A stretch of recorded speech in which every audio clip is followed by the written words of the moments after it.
And now, our feature presentation.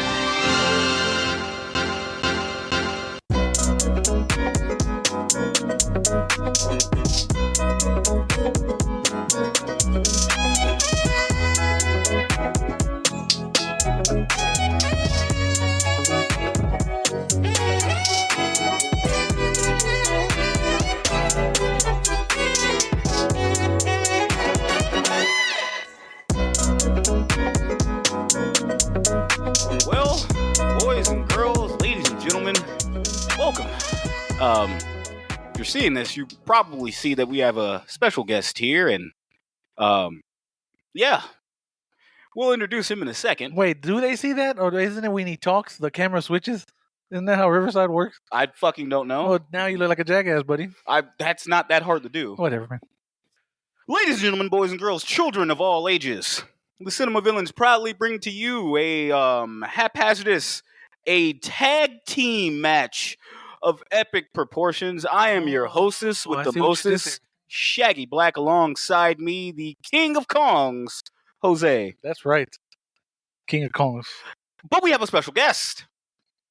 He is a longtime friend of mine, a new-time friend of Jose's, the ever-handsome, yet slightly privileged, Voice of an angel. Voice of an angel.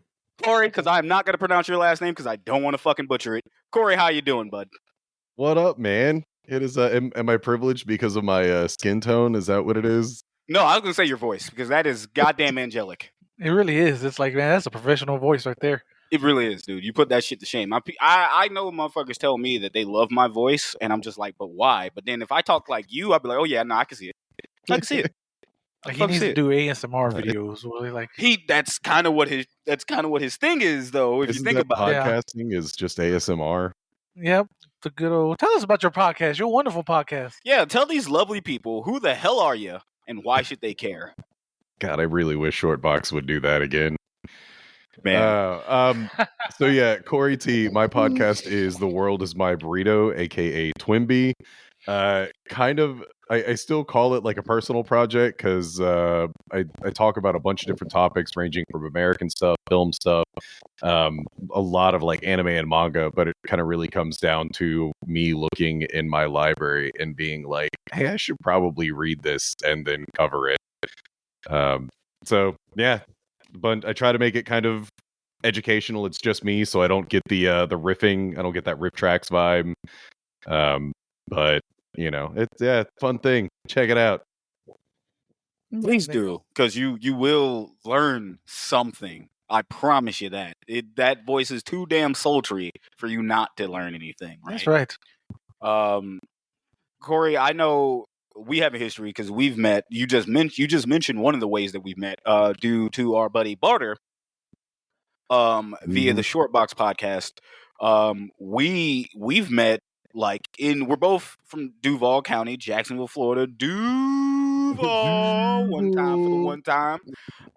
You know, we met under like different circumstances because I was a bench warmer for Shortbox, and you were a photographer, but you were mostly known, at least around at the time I met you, you were known for taking photos for a little NotCon called GAM. Yeah, it's kind of wild because I especially think back now, like how many close friendships I have that I got through GAM, which was kind of like this was just supposed to be a fun thing. And then especially meeting kind of the random people, like you said, you were like a bench warmer, and you know there'd be an episode with Shaggy, and then like 2 or 3 weeks later there might be another episode with Shaggy because someone didn't show up, or 2 people didn't show up.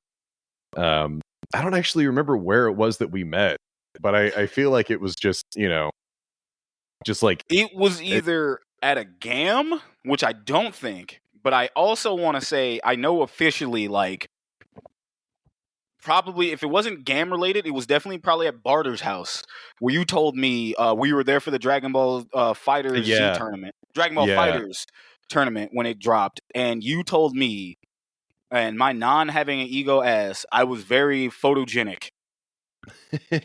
I remember that. Yeah, sounds like something I would say. Yeah, he's like, look at half these pictures that I've taken. You were mostly in them. So it just came out really well. And I'm gonna say because of you, I've taken nothing but a bunch of selfies ever since. And that was like maybe 6 years, 7 years ago. Yeah, if we met at Fighters, that was actually before. I think it was before Botter and Blythe were officially dating. I think they were like toying with the idea, but they weren't official yet. Yeah. Because I've known Barter a little longer, so I've known I known his ex prior, and then we're not gonna get into that. But it's just how we've met and we've formed a friendship. Because I remember I came over your house for I believe a Halloween party. Oh yeah. Yeah, and then lovely festivities, and then I popped up, and you showed me your lovely wife said, "Hey, you should go show him your office, your room," and you're like, "Oh yeah," and we both kind of just walked back there, and it was like a plethora of like a nerd haven kingdom, if you will. This fucker he would have lost his shit on the shit I saw, bro, and I'm like, dude, this is fucking amazing. And I'm like, where the fuck have you been? And we just started talking about all kinds of weeby shit the rest of the evening. And I didn't want to talk to anyone else at that fucking party. I stuck to you and only you. And I'm like, I don't know anybody else. Well, I know that person, but I don't really want to talk to them. I'm only talking to you, buddy. You piqued my interest. You remember that? Yeah, for sure. Because it was kind of the same thing on my end. Because like you knew comic stuff, and that was definitely a weakness. I didn't get into comics until like maybe a year after I even started listening to like Shortbox. I was never much of a comic person. It was always like manga stuff. So to find out that you were also interested in like anime and, Godzilla and stuff like that, it's like, oh shit, okay. It's cool that the paths have crossed, the streams crossed. So yeah, no, it was good. You had a Drunken Hospitality back then too. Yeah, shouts out to Drunken Hospitality. I want to bring that back so badly, and I was trying to get you on that so we can just be nerds together. But now we are a triad, if you will, because not only do I have to. So I have a problem. I have a problem, Kory. That problem weighs about 280 pounds. And he likes to steal my friends. Let's lower that down a little bit. Not at 280 yet. Let's lower that down. Oh wow. Okay, 260. Okay, well, we can meet in the middle. Okay, 275. No, a little bit lower still. 270. You know what? We don't need the exact 268. 260. All right, fuck it. My man's here has a habit of stealing all of my Duval friends. And I think you might have clipped the leaderboard on who he's trying to steal. Because for a while there, it's been you and Cesar. I'm fucking lucky as shit he ain't ever met Cesar. Because, oh man, holy shit! Me and C were tight. Me and you were tight. But if he keeps meeting people, he's gonna be like, "Did we just become best friends?" Yeah, he's gonna be like, "Yo, fuck him. Let's us hang out. Fuck Shaggy." And I'm like, he's like, "Yo, I'm gonna just steal your friends, bro. You're just gonna take me to Jacksonville, and I'm gonna just steal all your friends. That's what I'm gonna do." You know what that means? That means that you hang out with a lot of really cool people. Don't tell him that. Yeah, cool people. Don't fucking tell him that. I tell this fucker that all the time. Instead of going to Colorado, let's just go back there. Man, shit. He don't even live there. No, he lives close enough. Go ahead. I know you got some questions to ask this man. Unless you want me to facilitate. Like what? Anyway. Anywho. Kory, like, you, now, you met Jose, not like met, but like you've got hip to Jose. Was it from Cinema Villains first, or was it because you both were in Straight Chilling's Slack channel? I think it was Cinema Villains first, and then we would do the like talking, non-talking in Slack, where like you're not really talking to like. He might send a message, and then like later on that day, I might send a message, and then that would be it for like a week or two. So it was definitely first through Cinema Villains, and then like the sort of non-speech. I don't remember what it was, but something. I really don't. I actually, it might have been when you like 4 years ago, asked me if I wanted to be on Cinema Villains, and Jose was like hip to Gamera, and it's like, oh shit, you got this low key stuff like Heisei era Gamera that nobody really knows about unless they just happen to really like kaiju. Yeah. Because y'all are like the big horror people. But yeah, it was all the infrequent kaiju posting, usually toys and stuff, like paraphernalia, I should say, in the Slack channel. So yeah, that definitely sounds like Jose's MO. I remember that we had been trying to do a podcast together, at least be on one of each other's shows, and the betrayal kept happening because who showed up on your show before I could?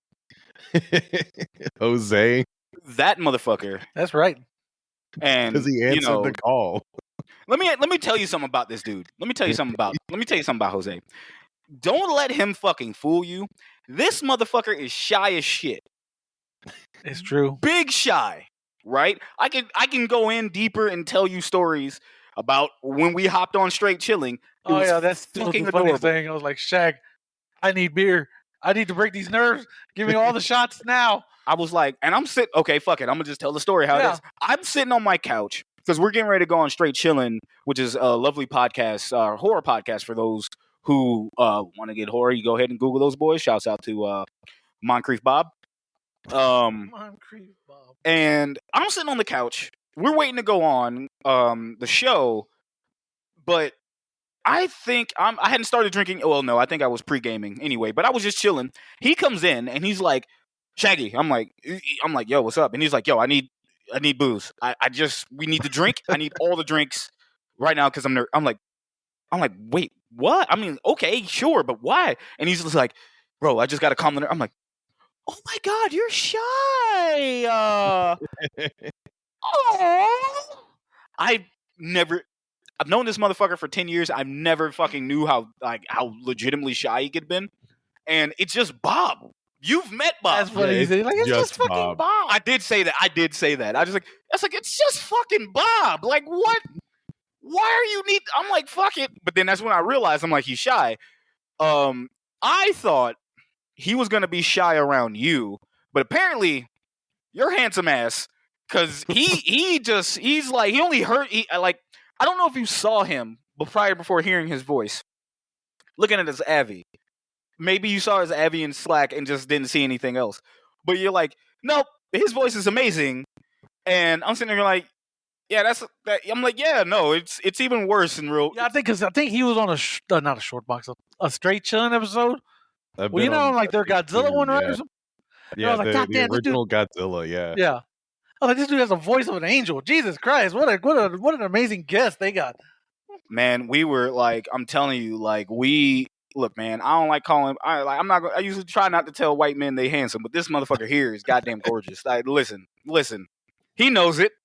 Listen here, you gorgeous son of a bitch. Like when we sit, I hope you fucking know we both have that fucking GIF on our phone or video on our phone. So when you say something, we just literally send it like, listen here, you gorgeous son of a bitch. Like we just we just get to that point. Was that you or was that Jose that like we were talking and then it was at the end of the day I just get that GIF and you're like, now that I'm finally on Wi-Fi, because I was like, I was not in Wi-Fi the whole day. I was like, hey, I'm finally on Wi-Fi. I can finally send you this. That's what it was. 6 hours later or something. Yeah. I'm like, what the fuck? Finally on Wi-Fi. It's like, yeah, okay. Yeah, nah. I'm always on Wi-Fi because I don't leave my house. But yeah, no, it's good to have you here, man. We've wanted to keep playing a joke on you for the longest because we said we mutually wanted you on the show, right? Yeah. I want to clear the air now. We wanted you on the show for the longest. It's just that either we forgot or typically you were busy or we were busy or some shit was Plans happening. Don't line up. life things were happening, right? Yeah, but like after you invited me on, I moved twice in yes, I think in less than a year and a half after that invite. Yes. So and then it's kind of been a running gag because at this point now, when we do a movie and you like, for the audience that doesn't know, Kory's a big fucking nerd just like us. Probably definitely bigger nerdier than me, but him and Jose are like damn near equal. When we do a movie that he fucking is passionate about and we ruin it, I'm talking about we cover it poorly. He sends us nasty fucking text messages, or he blows us up on Twitter for being the worst fucking podcasters known to man. But he's like, these fuckers are so entertaining, but they're so fucking awful at their job. But I can't turn away. It's like looking at a verbal car accident. Yeah, there you go. And we just kept doing like, how at this point it just became funnier because it's like, how can we make him angrier? Right? Like, we're just like, it just can at this point is like, yo, why didn't you invite me on the show? And I'm like, fuck, man, you can come on anytime. And he's like, all right, cool. And he just never fucking comes on. And we're like, yo, let's do something fucking cool. Like, he will say something like, yo, we should cover this. I'm like, what? Word? All right. Fucking how Kamen Rider happened. We fucking were like, yeah, we should probably cover this, man. We're going to fucking say, all right, they are cool. We fucking cover that. We tell you that we're covering it. And you get fucking like, not realistically mad, but you were like, I want to slap you.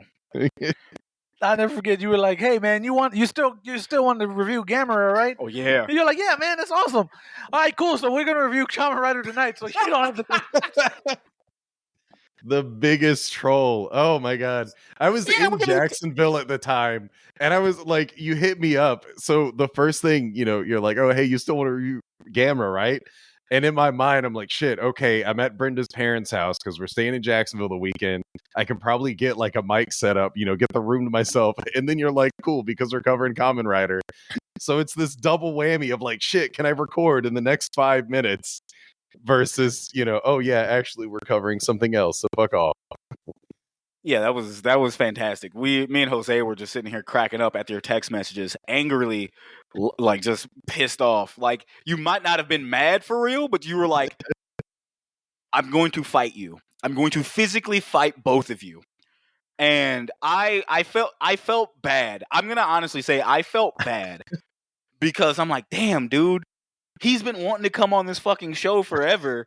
And we've not done anything. I'll say, so that is why when you go back and you listen to Shin Kamen Rider, you can hear Kory's sultry voice cussing us the fuck out. Like, I want to ask you, how legitimately, like, I told you to ham it up, but how much were you, like, did you tap into your anger on, like, I know they're going to fucking ruin this. They're not even going to say the names right. They're going to fucking miss key plot points. They're going to just do all this bullshit, and I'm going to be violently angry. They're gonna miss the hidden meanings of exactly the shit that you would have fucking not missed. The shit that you would have not glossed over. Our dumbasses would have been like, look at the flying ninja bug. Look at the grasshopper man go. Brr. Yep. No, that was a lot of fun. Because I mean, Shaggy, you did invite me to do that, and I was like, this is gonna be great. Like, it's not often that I'm invited to roast someone.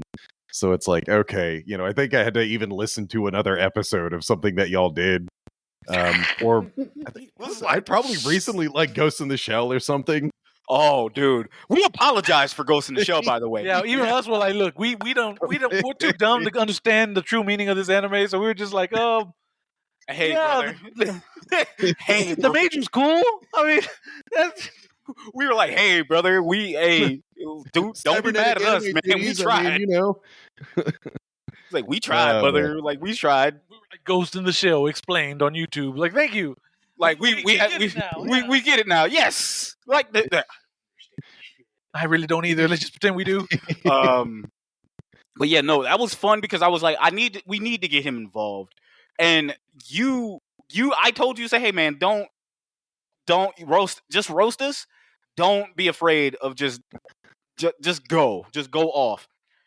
And not only was it like hilarious, It literally was smarter than I anticipated because you amped us up and I want you to know, you hyped us up, you hyped the show up, and then literally kept kicking the legs from under us and then getting angrier to the point to where the kicks just became like fucking a baseball bat to our legs. Every single time, like you were getting angrier and angrier. And then probably my favorite fucking thing we kind of mentioned earlier is fucking Shin Kamen Rider. Jose, I'm like, what the hell? I was Because like, I knew he damn. was going to mispronounce it. That The old boy, Kamen that Rider. shit had me dying because Jose was like, "What the fuck did I do?" And I'm sitting there like, "Yes, good." Getting fried up. It was fantastic. Oh, man. Like, yeah, I ain't gonna lie, I'm getting cooked. Yeah, that shit still top 5 funniest fucking shit that we've had happen on this show. Speaking of shows, you are an avid listener of this show, so the reason why we've kept going is because I want you to be a part of the first 40 minutes of us not talking about the movie and then actually talking about the movie for about next to an hour, if so. Just so you can be a part of that, so you're a part of the problem now. I hope you I know am that now. I've been like, this is sure taking a lot longer than I expected. So Yes. part of the ploy. And I will say Yes. on the Broly one, I think it was over an hour before you even said the word synopsis. Yeah. So, And that to you be didn't fair- even get into the synopsis To immediately. be fair, it It was a Toriyama. Yeah, we dedication. got there was a little bit of emotions happening in on that, and we kind of would just we went long. We were like, "Fuck it, this movie doesn't really have too much to talk about outside of like the animation and everything else." But like we dove into it and we're just like when I was doing the timestamps for everything. For if you go on our YouTube channel now, we actually have timestamps as will this episode. I was like, damn, we really didn't talk about the movie for a smooth fucking hour. But it was a 2-hour fucking long episode. So it was but we were diving into like shit that made us happy in our childhoods. But the reason why you're here today, my friend, is because we just saw a sequel to something that made us happy in our adult childhoods. I fucking don't know. That would be Godzilla X Kong, A New Empire. Now, you two dweebs, I'm pointing to that camera and this motherfucker here. Y'all are bigger Godzilla nerds than I will ever fucking be. I'm the lone King Kong fan, or I can't even call him King Kong because he got sunned in the last movie, so he can't fucking be called King ever again. I'm the lone Kong fan in this, so like, I'm gonna ask you both a question. Now, obviously, the movie is still out by the time this airs, goes over. Like by the time you guys listen to this, the movie's still out. So there's gonna be first half of this, no spoilers. But again, I will make sure there's a timestamp for when spoilers are happening. So just be prepared. So there's gonna be little spoilers. So I will go in there and say that. Because this won't be your typical Cinema Villains episode, because obviously we're still learning the box office, so there will be no bop or flop. Yes, 3 weeks in a row. Let's fucking For you. go. No great bop or yes. flop. No bop or flop. We will have the synopsis, and I'm gonna do my best half-ass version of Tale of the Tape. Because he doesn't have a wiki yet. He doesn't have a wiki. I literally just checked Okay. again. So I want to ask you both this question, and I'm glad I got you here too, Kory, to ask you. Speaking of which, I'll let you go first. How did you feel about this movie compared to Godzilla vs. Kong? Ooh,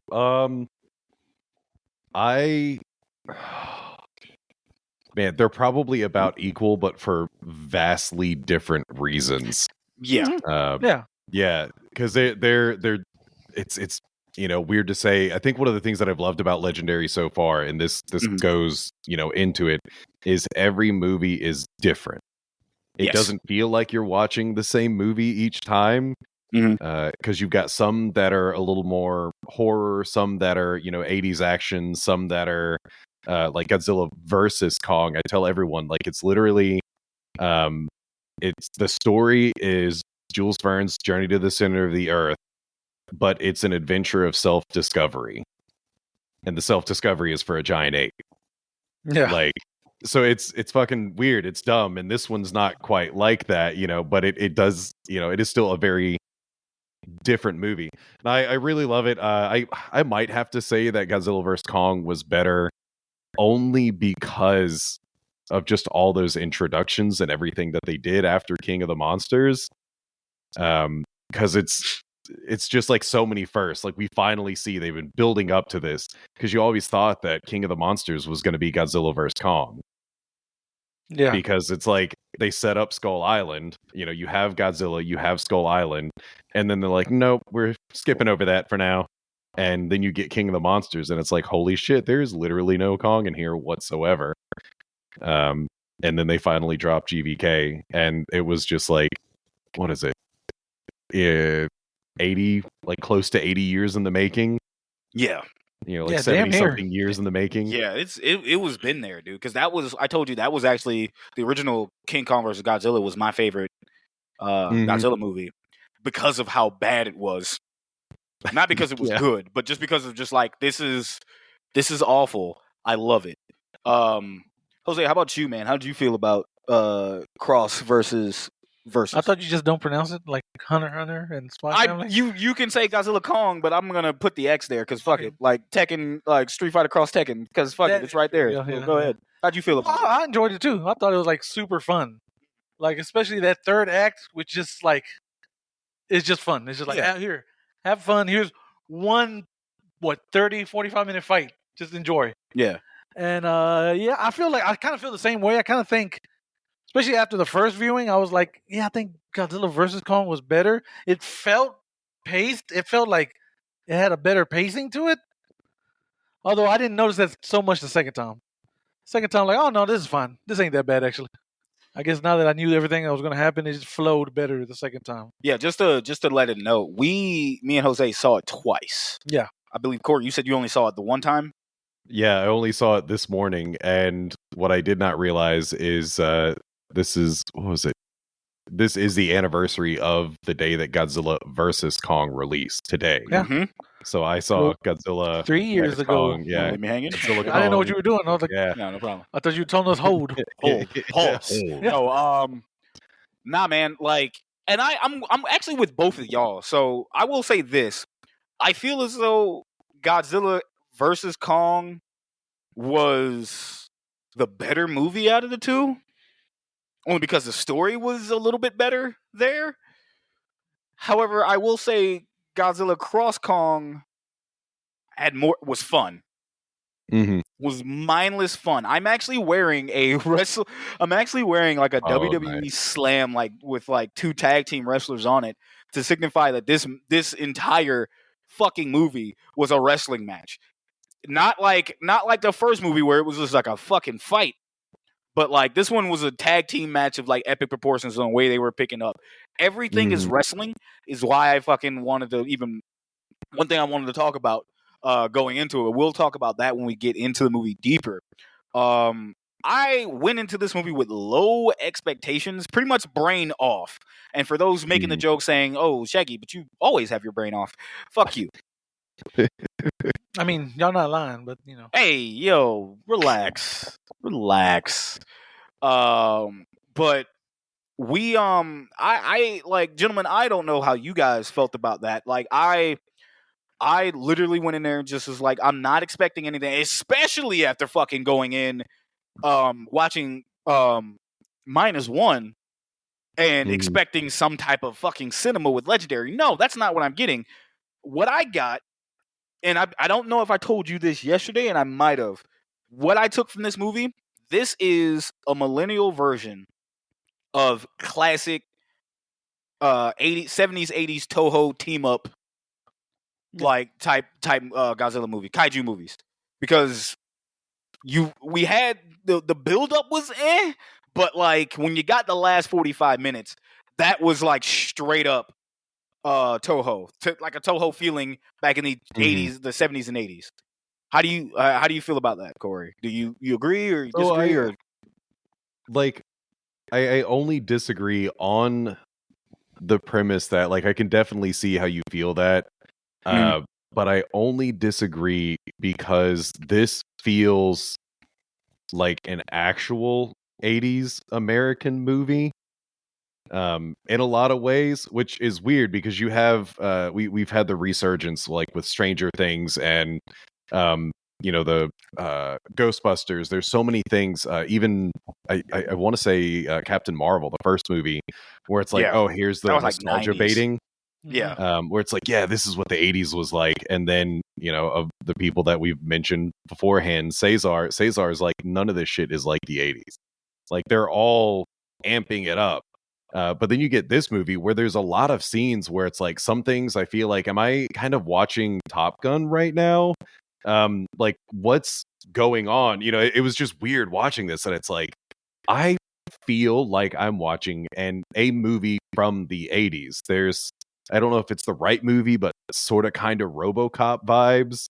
I definitely feel like it's the wrong movie, but there's something about the energy of it that it's like, this is a movie that if someone copied it over to a VHS tape and you punched it into your CRT TV, like, you would just be like, yeah, no, this is fine. Like, grainy, all that shit. Yeah. How do you take the same sentiments? You agree? Yeah, it's like he's mentioned on some points. I did feel like this was like the late 70s Showa movie though too.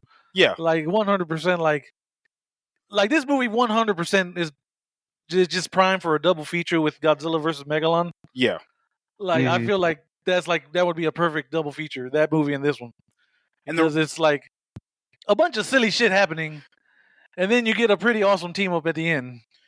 So I will say the latter part of the story was very like Showa era 70s Godzilla.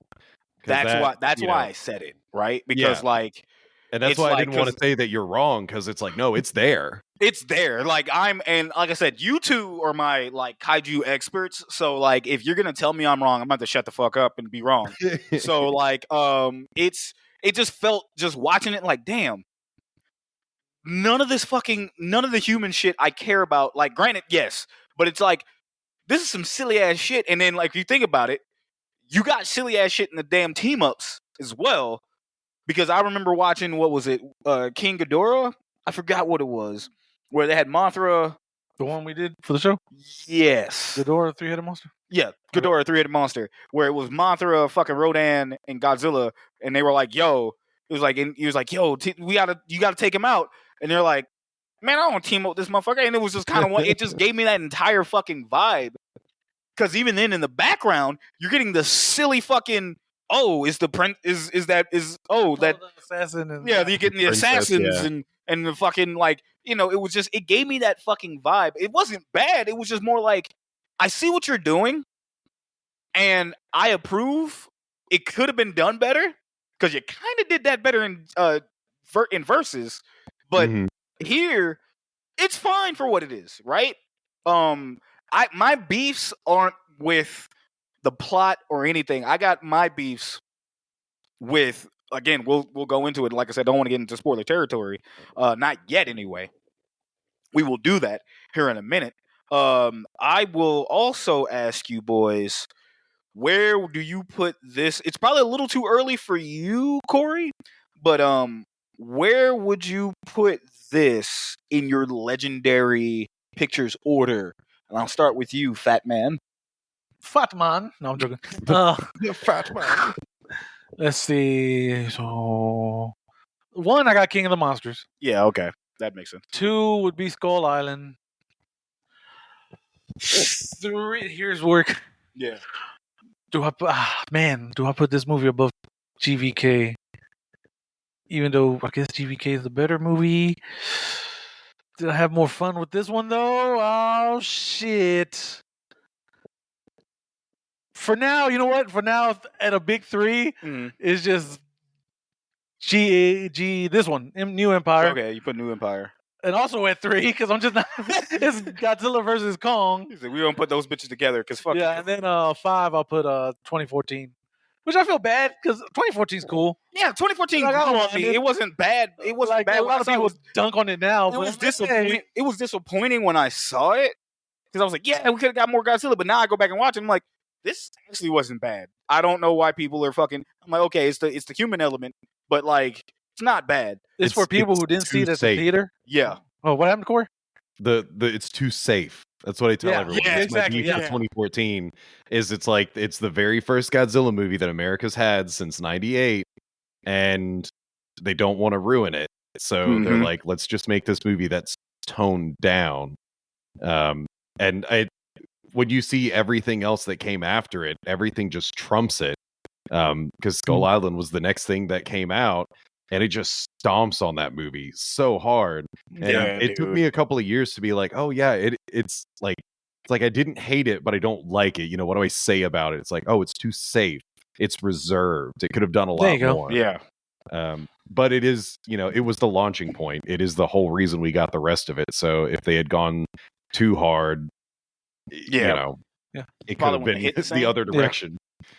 Yeah, like I said, also, if you did not see that movie in theaters, for the longest time, the Blu-ray was fucked. Like, it was like a color issue. It just looked black. Yeah. Like, you couldn't see shit on screen. Oh, like brightness levels? Yeah. Yeah, you had to adjust all type of shit just to be able to watch the film. I don't get it. I remember seeing this in movies. What's your list, Corey? You got yours? You think you can put one together? Yeah, I'd probably say it's like similar to his, because King of the Monsters really is still the best one for me. It's the most moviest movie of all of them. Yeah. Skull Island, I did not think, oh god, what's his name now? The crazy dude from he's always in the Will Ferrell movies. Shit. Boats and Hoes. I can't think of it. Yeah. Oh my god. Fuck you, dude. I just because he was supposed to be in the fucking Lakers show. That's right. Was he not? I thought he was. No, because like that's why him and Will Ferrell aren't friends anymore. He's like a big Laker fan. He was supposed to be Jerry Buss, and they said we're gonna get him to do it. And he's like, well, fuck you. Yeah. John C. Reilly. Thank you, yeah. Damn, that's why you just broke my heart. Dog, they not cool no more, dog, because like that broke their friendship up. Yeah. This is not, I know it's not kaiju centric, but it was just because it was crazy to think about. But yeah, John C. Reilly. Yeah, no, he had a great role in that. Because that's one of those that I think when I saw that he was going to be in it, I was like, I'm not going to like this movie. Like they've already ruined this whole fucking franchise by throwing John C. Reilly in this, and it was good. Yeah, so King of the Monsters. Yeah. Skull Island, very, very, you know, like heart-wrenching, like very touching. Yeah. And I would say that New Empire is the more fun to watch. Yeah. Because again, there is like an epicness to finally getting that rematch of Godzilla vs. Kong. So it's, you know, they're definitely like tied for 3 until I can watch them a few more times. And then with it being 2014. So how about you, Shag? Actually, man, I'm gonna probably both of you guys' list. We'll just say Jose's list. Was pretty spot on. I think if I had to choose today, though, I think I'd probably switch out Skull Island and King of the Monsters. Only because, and I'm not saying King of the Monsters is actually probably one of my favorites. Anyway, it's probably definitely my number 1. But if I had to fucking say something right now, I have the memory of old boy with the fucking grenades because he's going to go kill himself. And he goes to like say, come on, motherfucker. He goes to the thing and the thing just fucking smacks his ass into a mountain. And he fucking just dies. Like explodes. Dies twice. Like, bro, that shit was cinema, right? Mm-hmm. I go back and I watch that movie probably once a year. King of the Monsters is like right after it too, but like the fucking cast for Skull Island is so crazy. When you look back at it now, it's like holy shit! Look at that. They got the whole fucking Marvel cast is in that movie. Yeah, dude. Yeah. Like you got half of you have half of NWA and half of Marvel. Yes, in that movie, in that fucking whole movie, bro. Like it's insane. Like it's Japanese insane to think about. In the beginning is famous Japanese guitarist Miyavi. Oh I wow! don't know if you've ever heard of him. Yeah. So it's like when I saw him on screen, I'm like, holy fuck, Miyavi's in this movie? Like, yeah, no. So it was just weird seeing him in the intro. So the Japanese dude in the intro, when Kong stops them from fighting, he is a very famous Japanese rock star. Oh, nice. So, and the crazy shit is now, like, I'm gonna be real with you. Like, both my 1 and 2 can be like removed. Like, just Mhm. like I can flip 1A, 1B, and then I'll follow the lines because I right now currently, Cross I have above Versus only because of the only because of like the 45 minutes that we got in that whole movie was worth it. Let's be real. We'll get to it in spoiler section. Godzilla does something to Kong in this movie. Yes, that had us screaming. Yes, like holy mother of God! Know what it is? Yes, yes. Man, Listen. so I will say my theatrical experience, like our theater wasn't full, but there were enough people. I was the only person in there hooting and hollering. Nice. Yeah, stuff was happening, and I'm the expressive one, and there are even like kids in there, so there's like all ages, and I'm the only guy in there being loud in the theater. Like, what the fuck? Don't y'all fucking hate that? Like, you're just like the only motherfucker feeling anything, and it's like, how y'all quiet? motherfuckers sitting down? Come on, I get like, he's been a part. Kory, I know me and you went to movies before. Obviously, me and Jose been, and Jose knows I can get fucking into a movie, and fucking people either feel my energy.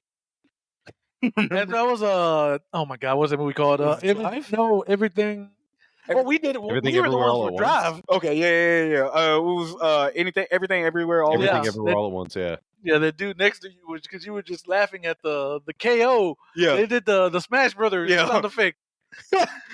And then you lost your shit, and the dude next to you lost his shit. He was like, what the fuck? He was like, yeah, we was in this movie, and when these parts happen, I definitely got like super duper hyped, and no one was feeling it. So I was just like, now to be fair to me, my first time I saw it, it was like 4:00 in the afternoon. So I'm getting like people out of school. I'm getting like, my theater's not full and everything. I typically like going to the movies early morning, afternoon type beat. I usually don't go in night unless it's like a fucking movie that only plays at like nighttime.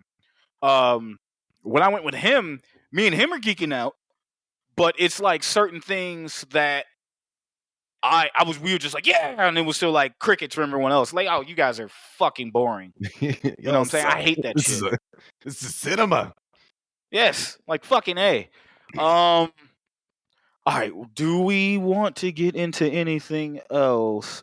How did you feel? How did you feel about all the CGI in this movie? I want to talk about that real quick before we kind of dive into when we get to like very spoilery territories, waters, as it were. Yeah, I liked it. The apes, like any ape's ability to emote, I think was done very well because you could always tell what Kong was thinking in a moment just based on his like even like his micro expressions. Because I was paying attention in the intro. There's so much that's going on sometimes when he's just like leaping or turning, and like you can see it's very human in the way that he changes his expression.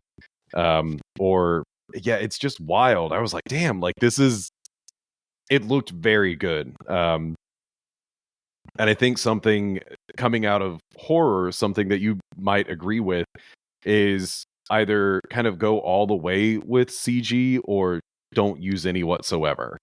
Yeah. Because if you don't have enough CG, then it stands out like a sore thumb. Like, honestly, the overloading thing is kind of the better way to go for me. And I mean, most of this movie was CG, so it all looks natural. Yeah, I was trying to think, were there any really bad CG things? Not that I could think of. They're like, that looks there was a rough. point where Godzilla looked like weird, not super. But wasn't it like on a screen? Yeah, like they were looking at him through a screen. That's why I assumed it too. I'm like, they're looking at him, and it did kind of look I mean, that is something to notice and to point out. But you know, it could be an in-world thing, like they're using a thermal camera or not thermal. It was one of those things. It was one of those things. It was just like, this is weird, but like it's not gonna ruin my experience. I will say that like finding out little neat things about this movie actually costs less to make than Versus. It was the lowest budget out of all the legendary movie so far. It's Yeah. the lowest budget of any of them. Yeah, like I highly recommend that. I want to say without us spoiling anything. How did you feel about the villains in this? Scar King and what was Is that a spoiler? Shimo? The other No, one? Okay. because the Well, fucking no, toy. Yeah, the toy's out already, so yeah. They've got the toys, and Scar King was, I think, in the earliest. It was like a quick clip. Maybe even the eyeball. I think they showed like the. It was him on the throne, wasn't You got him on the throne. Yeah, Yeah. and I think that was trailer 1, and then they did like a close up of the eye. But yeah, they've got the toys out, so most people probably know about Shimo as well. I liked the villains. Scar King is charismatic. Yes. Man. Yeah. I love that character. I'm trying to think of who that would be. That's another thing. That would be an American like 80s villain. You want me to tell you? You want me to tell you exactly the two guys I thought immediately that would fucking play Shoot. Scar King? Daniel Day-Lewis and Ralph Fiennes. Oh yeah, really? Yeah. Oh yeah. There you go. Like I can picture him with a British accent. Oh really? And No, he was 100% in my head canon. He's 100% talking like Samuel L. Jackson. okay, he was shit talking like Samuel. Just shit talking like I Samuel got it. Jackson. I Like got it like that. Okay. we don't get too into it. Like, look at this motherfucker here. Boy, like Where y'all find this one at? bro, like I legitimately was that, but in my head because I was like, damn, just because how charismatic. Like I just got finished watching like Ralph Fiennes, in like being covered on Dead Meat in For Red Dragon. for Red Dragon, and I'm like, damn, he is a really good fucking villain. People forget that, and then like obviously the menu, and I'm like, if he knew kung fu, this would be that he would be perfect because like Scar King was menacing. Yeah. Like he was like Mhm. world domination type menacing. Just you didn't get enough of him, and I won't go into that, but it's like I wish we got more of that character. Like wow, like I didn't think they would fumble the bag like that when it comes to a character, because it was that just man, like I want to see more. Like Yeah. It's weird to say that like an animated kaiju character could have presence on a screen. Yeah. Because I don't know that I could have said that really about any of the other movies, but when Scar King is on screen, you're definitely just watching him. You're like, what is he doing? What's going on? Like, is he, what's he motioning? What's his facial expression look like? He has body language, which is yeah, literally when you're introduced to him in the movie and even like introduced in the trailers, like he has body language because he's sitting on his throne bored. Like, and his that fucking swagger too, dude. Like Yeah. into that body language, like just when he steps up for the first time, and like I said, we'll get into it more in detail. But like he commands screen presence. yeah. Like it's just because you they got knew that it. with Kong. You get that with Kong. Godzilla 2 to a point, but like you got that with Kong because Kong is like, okay, I'm the big motherfucker on my block. And then this dude pulls up and it's like, okay, but he kind of looks cool. Yeah. Like that motherfucker looks cool, but like, oh, like in a type of way, like, oh, okay, that's like, would I have a Scar King toy? Probably. Yeah. I'll be real. I'd probably have one if he came with the little fucking whip shit. Absolutely. Yeah. Like it'd be one of those things where he just like you turn the body, yeah, like one of those. Like I would fucking do it. So great. I would fucking own. I would fucking own it. I would fucking own it. Anything else we want to go into before we dive right into this piece? Shimu, she's cool. Oh yeah, Shimu. How'd you feel about Shimu? That's an interesting like design choice, but it's partly reminiscent of Godzilla's design. But what I think they were going for is kind of like a new Anguirus. Yeah, that's interesting. That's an interesting way of looking at it. Yeah. Yeah, because it is very similar. But like, what if Anguirus was like bigger than Godzilla? Yeah, way bigger. Because I was like, damn. Yeah, because that's also another like enemies to friends story. Yeah. It's like raids again, they're enemies, and then, a couple movies later, there's subtitles because they're talking to each other. Hey, Shimu, go check it out. Okay. Starts doing sign language. I need that in the next one. Ah, damn it. I'm giving myself shit that's not going to happen. It's making me sad. Well, shit, you might get what you're looking for, because I just did some snooping. While looking up, like, pretty much into this, I looked up and saw how much Godzilla Cross Kong was making in the night. And obviously, it passed the 80 million box office mark for the opening weekend. However, worldwide, it has a take home of currently 195 million. And I think that post was like literally this morning. Yes. So that was and a lot of people are off tomorrow for school, so it might still make some. Yeah, 195 million. And the budget that I luckily found out for you, and you were so lucky, the budget of that movie was 135 million. Yeah.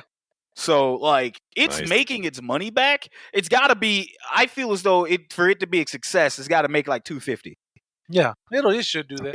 I think it'll make 250. Because I'm sure it's not in Japan yet. Because for some reason, Japan gets it late. Yeah, it's worldwide technically, but it's out not Japan numbers yet. Yeah, like it is one of those. They're like, take that, Japan. That's what making us wait. Yeah, a month for -1. Ha. Yeah.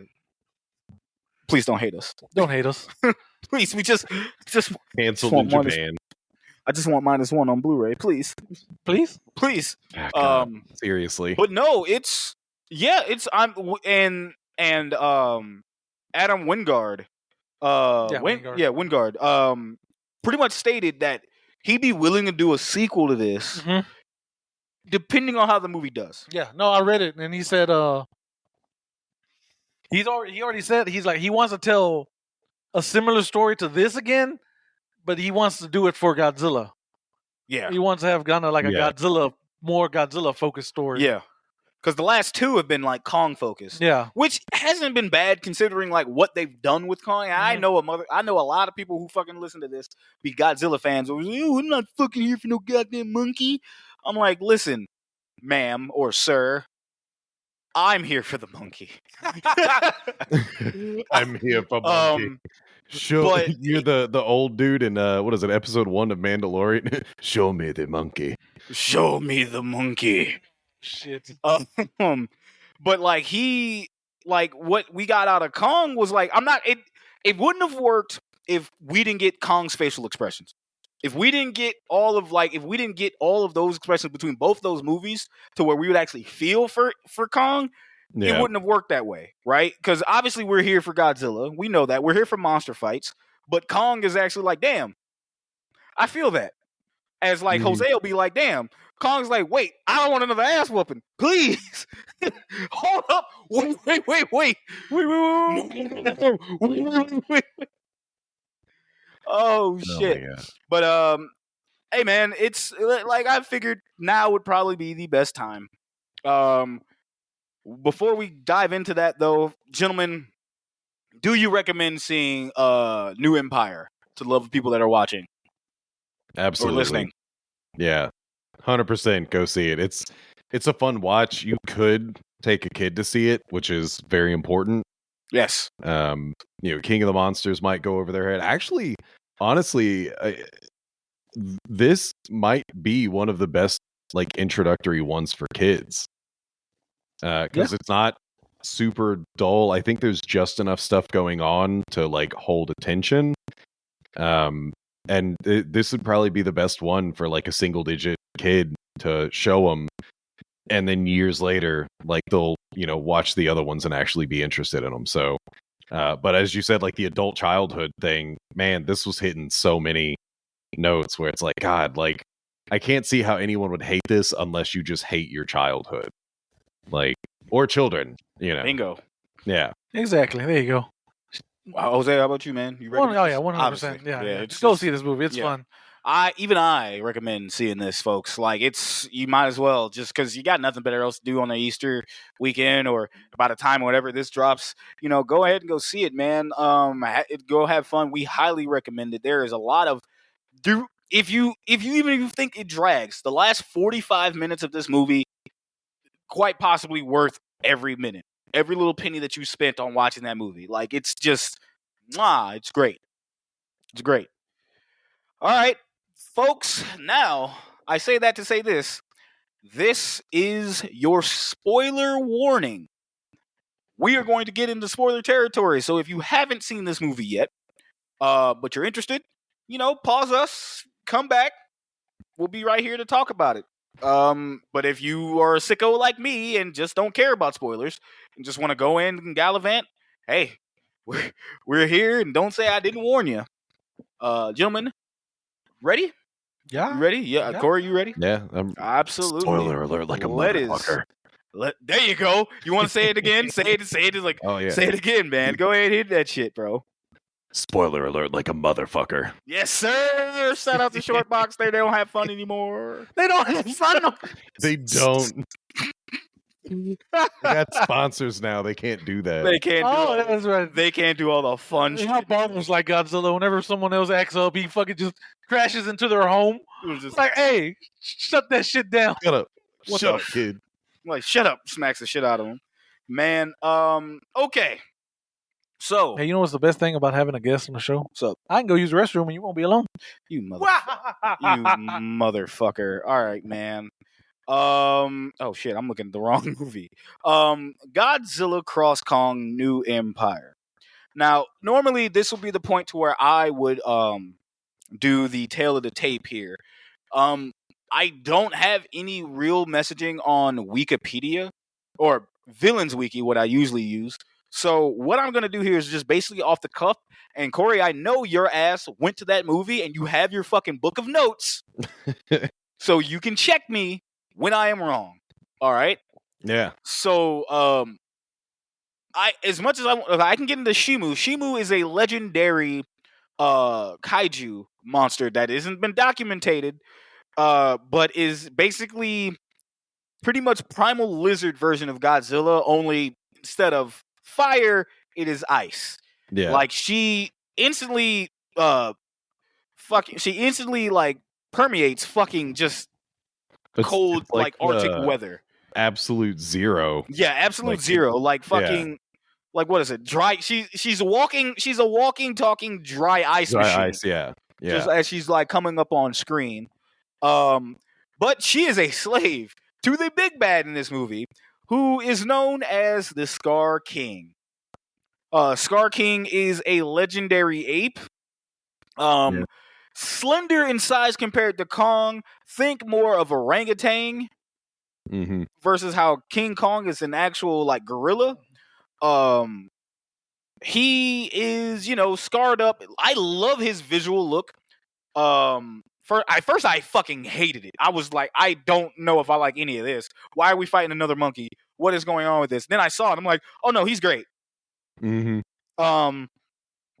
His power is obviously the same thing as King Kong's, but I think the intellect is there more so than Kong's, more on the line of conniving and cunning type intellect. Like, just he's evil.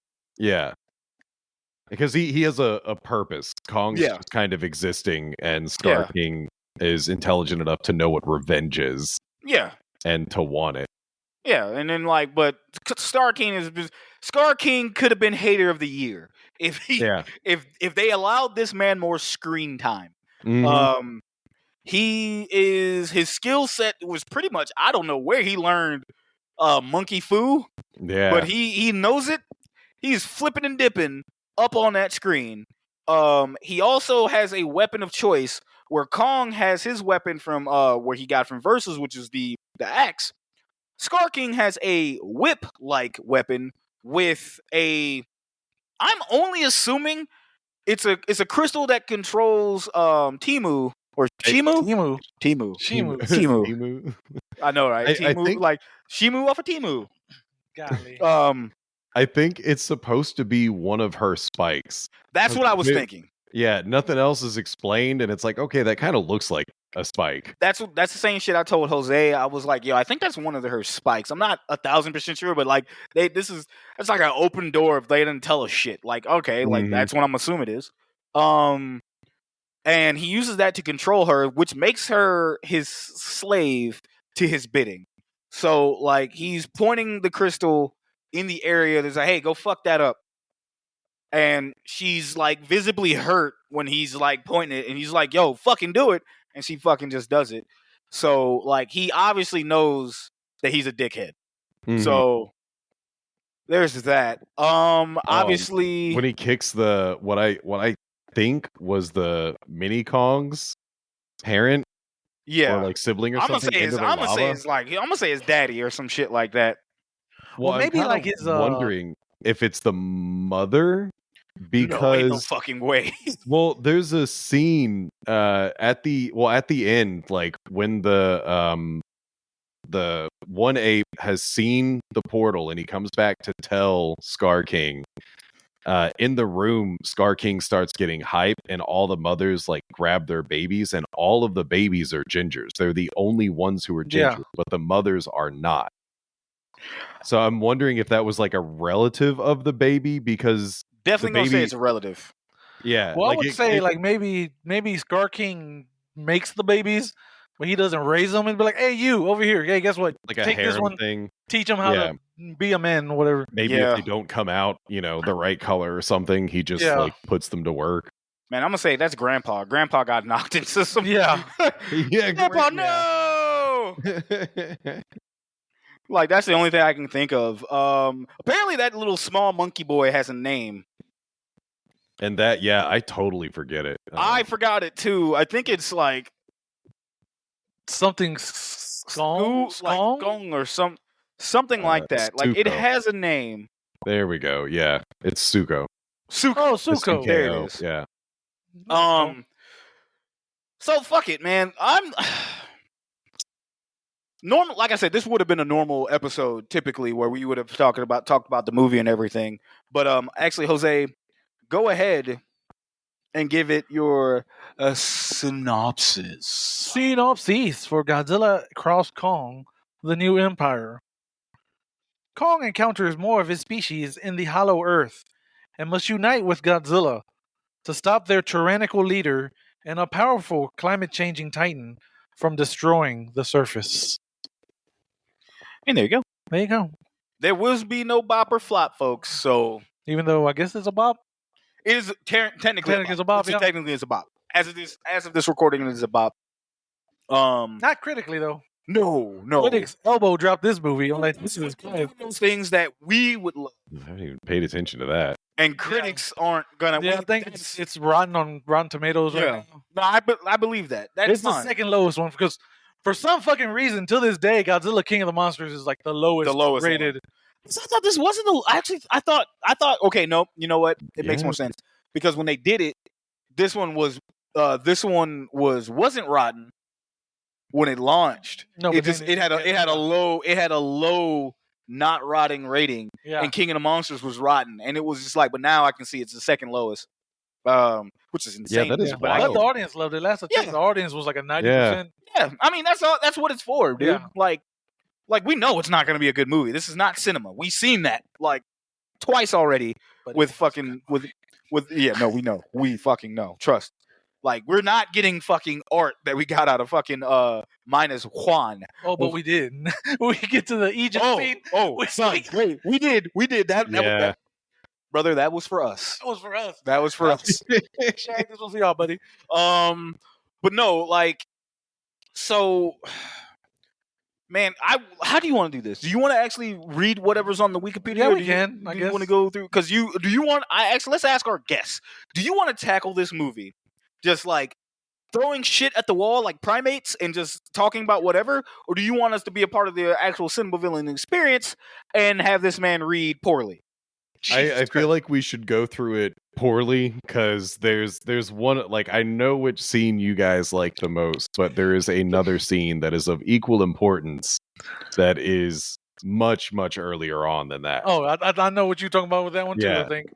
Because there's think only so. one other scene that is just like fucking gut-wrenchingly hilarious. Okay. I think no, I don't. I'm not. I'll beat the shit out you with Charles. I'll beat the shit out you with Charles. Oh, Yeah. yes. That actually might be my cinema villain moment. Oh yeah. Oh my god. Okay. So, my man, Okay, we can do this. go right on ahead, bro. A few years after defeating Mechagodzilla, Kong establishes his territory in the recently discovered Hollow Earth. While on Earth's surface, Godzilla continues to maintain order between humanity and giant monsters known as Titans, defeating Scylla? Oh, I think it's Scylla. Scylla, okay. Yeah, I call it Krusty Krab. Scylla and Jesus Charybdis are the two Grecian Yeah. gods. Oh, okay, bet. Wait a minute. Ladies and gentlemen, I'm going to tell you this right now. These gentlemen are going to be kind of analyzing each other and kind of just talking about like a lots of nurses. I will be your gateway into the mindlessness because I am not as smart as these two men are when it comes to Godzilla culture or Kaiju How culture. dare you call me smart, sir? Oh, You're smarter than me in this rank. okay, in this Mister, thing, I have a fucking tattoo of Godzilla, of the whole of scene. the whole fucking thing. But like, I'm just saying, let me be your guide because I, my friends, just like you, might be a little ignorant to what we're about to hear. But continue. Defeating Scylla in Rome and resting in the Colosseum afterwards. Okay, that was fucking adorable. Matter of That's fact, great. Kory, can I ask you this? Because I asked Jose this. Is Godzilla a cat? Dude, I love that because that was the only thing that was not spoiled for me because it was getting mentioned all over Twitter. Oh, okay. It's like the Godzilla in the Colosseum, and I was like, well, I haven't seen this yet. I haven't seen any stills yet, but everyone's like raving about it. And then you see that I lean over to Brenda, and it's like, how the fuck did he get in there without breaking it? Dog. Like, his legs aren't that long. Yeah, I At know, least right? not initially. Like he changes later, but it's like there's no way that he got in there that daintily. My man's pulled up said, if I fits, I sits. Exactly. in my head canon, Godzilla was like, look, y'all blew up my house. Yeah. Granted, it was to power me up, so I'd forgive you, but this is now mine. Just sit down. Yeah. Like, yep.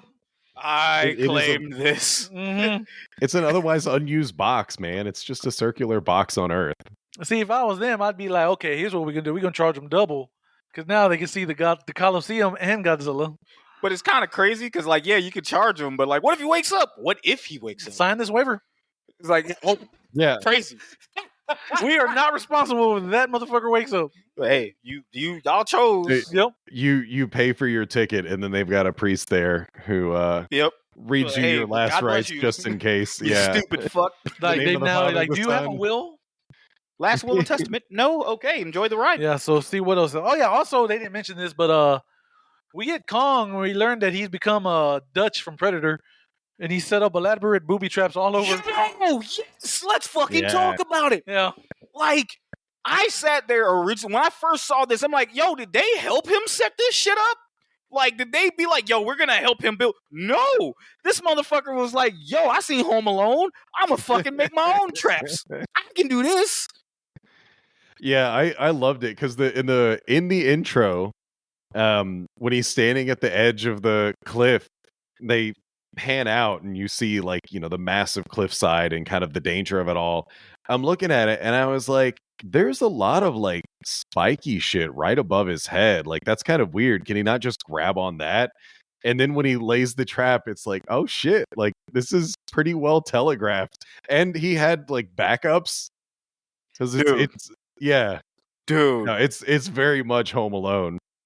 Dude, he like, I'm like, yo, how smart is my man's dog? Because he's like, yo, I got this. Like he built that shit. Like again, and they even said like, oh yeah, that's Kong's hunting ground. And I'm like, wait what the fuck on? You mean to tell me that he built this in a cave with a bunch of scrap? Like, what do you mean? He's been there for a couple of years. There's nothing better to do. Like he's literally in watching this again for the second time, I was like, yo, he literally finds those things, pissed them off, get them to chase him. He's like, that's it. A little closer. Well, blammo. And then just got us like, yo, now you got a feast.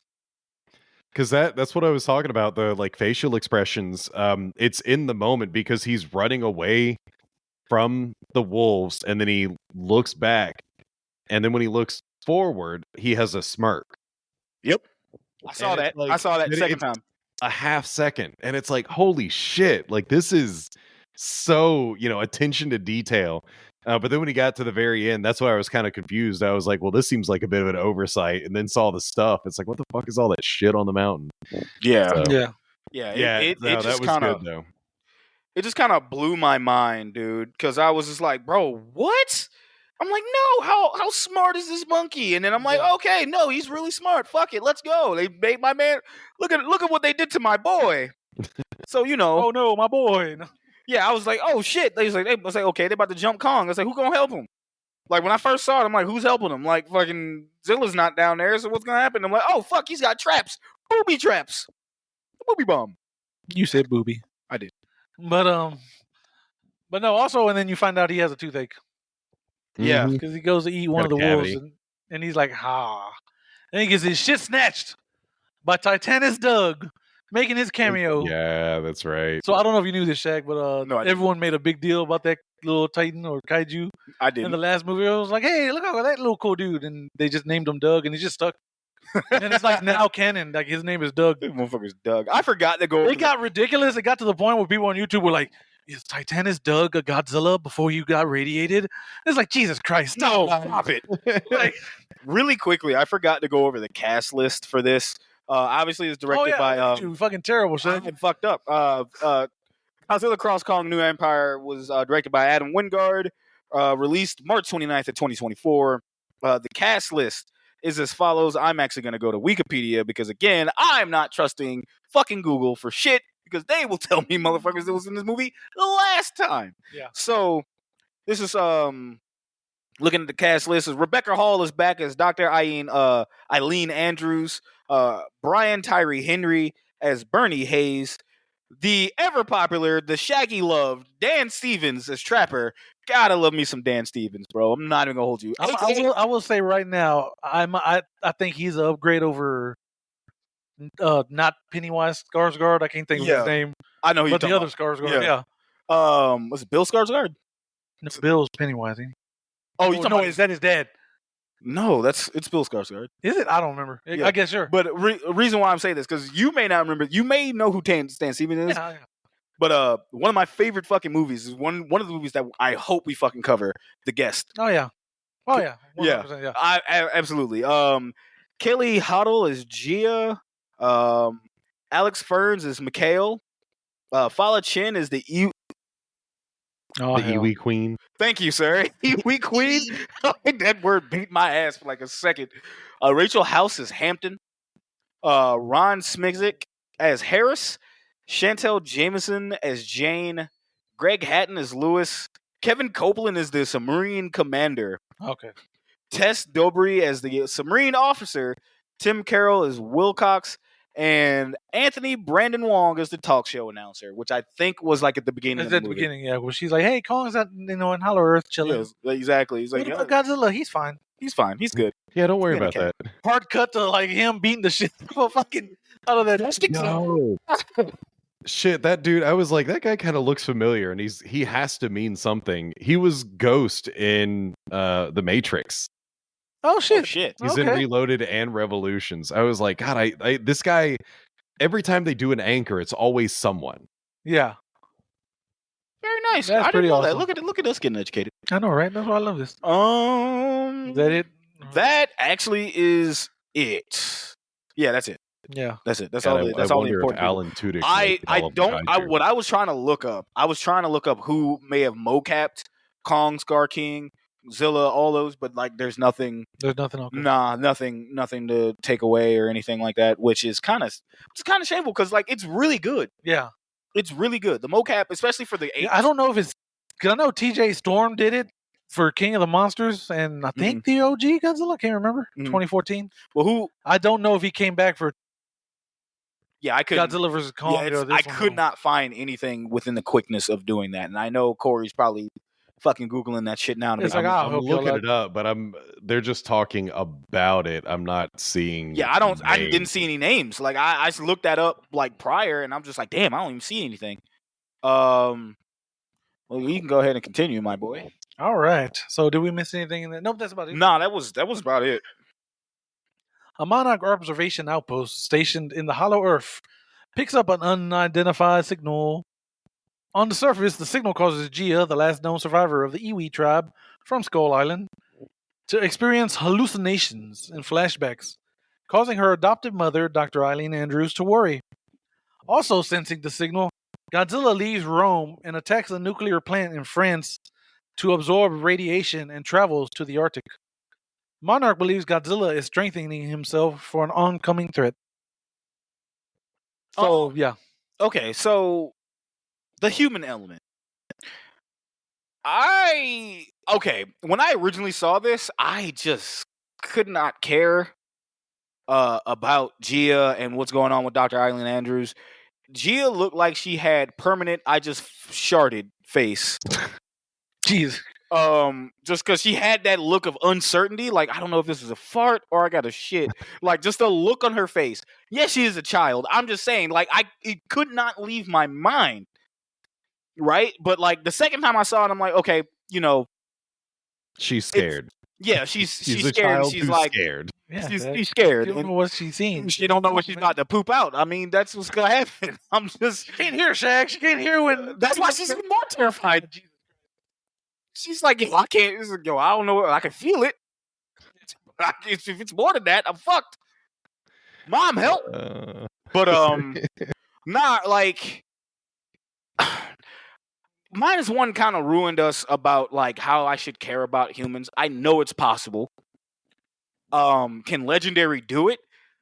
They shown glimpses of possibly getting it, but not as well done as -1. And I hope if Wingard does this again, I hope he's like, we're gonna try to get somewhere close.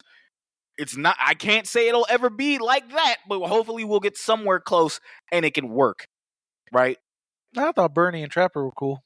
No, we not talk. Look, Bernie and Trapper. Okay, those Bernie kind of force fed some lines. Yeah. But that's Brian Tyree Henry. He gets no. He's good with me. And Dan Stevens is Dan Stevens, regardless. Like, brother, you can't do no wrong in my eyes. Please don't say anything racist or crazy within the next few years. Oh man. But Right. like, you can do no wrong in my fucking eyes, brother. Because look at him, it's Dan Stevens, bro. The fucking Stevens with long hair. Mr. Legion himself, bro. Mr. Legion. There you go. Like, come on, bro. Dan Stevens, bro. But also, I guess what was skipped over in this paragraph, Kong comes to Hollow Earth, and it's one of those funny scenes because Dr. Andrews is on the phone, I guess, with the government. oh yeah, Like, look, no one ever comes through the portal anyway. Kong stays, he never comes up, and then like hard cut, the director's like, "Hey, Kong's coming through the portal." yeah. Yeah. Like she's like beating on the glass, like we got a problem. And she's like, and Dr. Eileen's like, Yeah, I don't have time. hey, wait, I'm gonna call you right back. Yeah. So Kong comes up with like, "My truth, I can't feel my face." Essentially. Yeah, and Gia's like, he's hurt, he's in pain, or so. I don't know why I'm doing sign language. I'm so sorry. She's like, she's signaling that he is in pain, and that's when we get Trapper Yeah. coming up with like just I like that entrance, like that whole like that is. Someone compared that scene, his two scenes in the movie, like Thor, like, and I'm talking about Taika Waititi's Thor. Oh, okay. Because it's just like an 80s fucking thing, like 80s fucking song to go with him. And he's like, yo, that's all his shit. Yeah. Like, and I'm like, I feel that. Like, what did you think about the human characters in this movie, Kory, compared to, like, we can't compare it to -1. But I know. Tap the sign once again. Like, you can enjoy this movie without comparing it Yes. to -1. Tap the sign. Tap the sign. I'm gonna put that picture right here. Sign. No, yeah, Dan Stevens was great. I think he was one of the best ones because he was, again, it's like that 80s character where he's somehow this aloof dude is super successful. He is intelligent enough to be able to replace the tooth of a Titan. and he's a hippie though, because like the whole time they're walking around, he's like an outdoorsman slash hippie, because he knew where not to be and he knew where to be when they were in Hollow Earth. And then he's doing like the hug it out thing. Oh yeah, that was great. Funny. That was great. Yeah, any of those lines, I do not remember them, but yeah, he was a lot of fun. The characters overall, I do kind of feel like they did the deaf girl Gia dirty. I felt like that could have been better. Like you talking about the whole thing? Because she's literally just a gateway. I like where it ended up. Yeah, that's kind of how I feel. But the getting there was a rough journey, because it's like, cool, yeah, she's terrified. I guess every time they're ringing the bell is when she's having these visions, which is like a neat connection. I think there is, the way that it's written, I think is at least solid. Like when you look at it, it's like, okay, there's reasons for this stuff. But when you have all of these other characters who are so very comedic, and then there's literally only two, like the mother and the daughter, who are dramatic. Yeah. It kind of takes away from it a little bit, you know. Now, I will say this. It probably would help you if you saw it twice, because like I went into that, I'm like, man, I don't like anything that isn't Dan Stevens or Brian Tyree Henry. And then I saw it again and I'm like, okay, I understand it now. Yeah. I get it. So maybe I was a little too harsh. But like I got over it. I'm like, okay. And then it made it, the back half of that when we get to it is actually makes way more sense now. And I felt like, okay, I'm okay with this. So because at first I'm like, dog, this is, remember when I said it earlier, and then I was like, yo, this reminds me of a fucking Toho of a Shoujo, like the beginning of that, like how goofy those team up movies were. Yeah. It kind of fucking felt like this, because like you had a MacGuffin. Yeah. Like right there. And like, why? Like how? She didn't even know who the fuck this was. Yeah. If anything, that should have been fucking old girl from Stranger Things. But she cost too much to put in this movie. So no. Yeah, that is true. Yeah, plus your arc is done. You're good. We don't need to see you, man. Yeah. We're good. You or your dad. Y'all we're good. We don't need you ever. No, we're good. Yeah. We're good. No, overall, no, they're good. I like the acting. I think it was good enough, because everything is kind of it's not too goofy, but it's not too serious. Yeah. Again, this is like an introductory children's movie. Yeah. There we go. Yeah, felt that. Also, what's not mentioned, Kong, they fix his tooth, and he eventually goes back to Hollow Earth, because like, we need to get him gone, because when Godzilla senses him, we're fucked. Yeah. Like, he is killing all of us. Yes, he is going to fuck up everything. Like, it is on site. Yeah. For the lizard. Yeah, and they're freaking out already because Godzilla's on the move. And they're like, shit. They're like, yeah, he's moving, and because they were like, yo, what if he comes here? Then we all need to run. Yeah. Mm-hmm. It's like, Kong would never. Like, Kong's here. But yeah, eventually Kong goes back to Hollow Earth with the team, I guess. Yeah, with the small team, because they're like, hey, we Brian Tyree Henry's character. Oh yeah, points it out. Like that type of interference or signal happens every time. Like a major Titan fucking thing. Titan event happens, and it's kind of like, oh, it's been them this entire time. Yeah, fucking sending out like a signal, like for help. So they're like, hey, yeah, help. And then Godzilla goes to France, and he's like, wee, and he immediately like decides to eat a nuke. Well, not eat a nuke. He's like absorbing radiation. He goes to a fucking. Hey, Kory, does that count as Godzilla eating? Well, yeah. For the France thing, I love the fact that you actually see how Godzilla does it, because in Heisei, Godzilla grows in every movie, and they talk about how he feeds off of nuclear energy, but you literally never see him eat or consume in any way, shape, or form. So yeah, no, him going in and getting, I guess, this going from an actual nuclear plant to, I guess, a natural nuclear plant. Yeah. Coming from the other Titan, where he's just like, yeah, cool, I'm just gonna chill here, because that's what he does in like the Japanese movies, is he just blows up and hangs out in nuclear plants. Yeah, I was just asking that because apparently Toho has like a strict rule that they're like, you can't have Godzilla eat. That's one of the things we were veto. He if well, you he put that doesn't in the eat movie. natural food, and he did rip a piece off, but he never consumed it. Oh, okay. Yeah, he I was just shredded wondering, him like, up. hey, I was like, I'm counting this as Godzilla eating, huh? Yeah. They got around it, Toho. Take that. Like, he was just like ingesting the fumes, Yeah. of what was going on. So that worked. Yeah, that was actually kind of cool. Just like it was kind of funny that Monarch sent their people to go check on Godzilla, and they were like, "Yeah, all this shit is radiated. We can't do shit. Everybody leave. Everybody just dip. Nope, go ahead." And that even Brenda pointed that out because I think when he left France was when they had the scene where the guys are like leaning over. You don't know what it is. It's a hole in the ground, and he's got the Geiger counter that's going off, and they back out, and it's Godzilla's footprint, and it's like, yeah, you fucking dipshit. Of course, it's irradiated. Yeah, like, it's literally the path of Godzilla.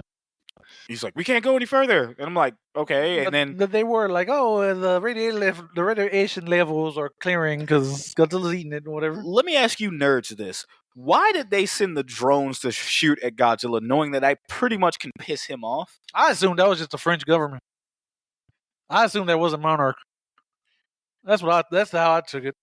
Yeah, because Monarch, it would probably have had the Monarch sign on it if it was Monarchs, because they're big dark, about brand. So like, but yeah, you're absolutely right. It probably was the French. Fucking like, yo, get that big motherfucker out of here. Like, why the fuck would you do this?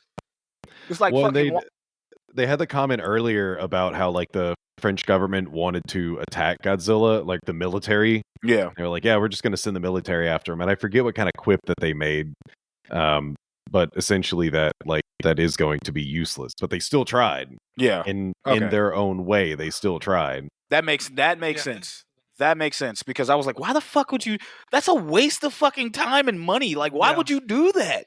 Like, it's not just he's just gonna swat that shit, and then he's gonna fuck around and make him so mad. Now he's mad. Yeah. Now you pissed him off. Now he's gonna crush your goddamn baguettes. Now you got baguettes. So in that scene, what did you think of the EMP? That was cool. I liked it. Like, yeah. Godzilla EMP. Yeah, I did. Like, he's like, yeah, okay. Like, it's kind of like he's learning, because he's like, man, look, I'm not here to attack you. Mm-hmm.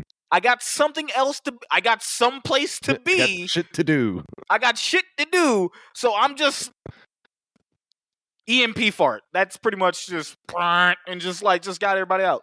Yep. Just got everybody out. Like, now, as I was going, good day. And just good day, sir. And stomp, stomp, stomp. All right, let's go. When a sinkhole opens near his home, Kong discovers an uncharted region and a tribe of his species, including a juvenile named Suko. After initial confrontation, Kong forces Suko to lead him to the tribe's lair, and the two slowly bond on their journey. The God of War 3, Kong and Suko. Oh, dude, I definitely... There were a couple of points where I leaned over, and I'm just like, boy. Boy. Yes, I like that, boy. Boy. Read it, boy. Just lead the way, boy. But was there something else? The tribe's tyrannical leader, the Scar King, battles Kong with the aid of an ancient ice-powered titan, Shimu, that the Scar King controls with pain using a crystal. Although his right arm is badly frostbitten, Kong manages to escape with Suko's help.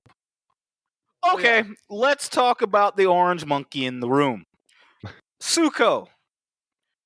I hated Suko when I saw the commercial, because I'm sitting here like, why the fuck do we have a mini Kong? And then no, actually, I think that was what made it worse. When you saw the little orange ape, and I'm like, obviously that's not the son of Kong. But then you heard Byron Tyree Henry's character say, "Is that a mini Kong?" And I'm like, fuck. I am a hater of the Godzukis, of the fucking Kong Jr., son of Kongs. I don't like it, right? I am not a fan. He knows it. He's like, no, Shay, we got to make that Baby Yoda money, buddy. Fuck that. Fuck, I hated it. Then I saw this movie, and I may have judged you too harshly, because the way that they carried it was actually pretty dope. Because Suko was just like a pit pocket. Like, he was like, yo, sup? Oh, we gonna jump you now. And then they just jump Kong. and it just fails. And then, of course, we get probably one of the best scenes in the fucking movie. And Kory, you already know. You alluded to that scene. Oh yeah, no, I Please tell me your thoughts. Absolutely lost my shit. So like, we've all seen the Avengers. Yep. You know, Hulk grabs Loki and slams around a couple of times, and I remember back in the day, it's like, yeah, that's pretty funny. And then you go back to rewatch it, and it's like, you know, whatever. I don't really care. This, I think, is going to stand out when Kong gives the other apes kind of a chance. Like he, you know, what is it? It's like 3.5 on 1. And he's like, no, like really not to, like, I was elated to see you, but no, please, like, just kindly, would you fuck off? And then they don't. And so he grabs Zuko and proceeds to beat the shit out of everyone with Zuko. And to me, the golden part is when he just yeets him at the other one that was like standing up further away. So he like beats them all and then tosses them in the face of the other one. And it's, oh man. Bruh, I would have said this movie is the greatest piece of fucking cinema we've gotten if Kong would have just beat the shit out of Zuko and Zuko just died. Died from his injuries or embarrassment. Died. He just fucking died. I would have. Now, we here at Cinema Villains do not condone childlike violence, whether ape or human. We do, however, find that shit hilarious. He took that motherfucker and beat them with him, and just, when I tell you I was in my first time seeing it, I fucking hollered.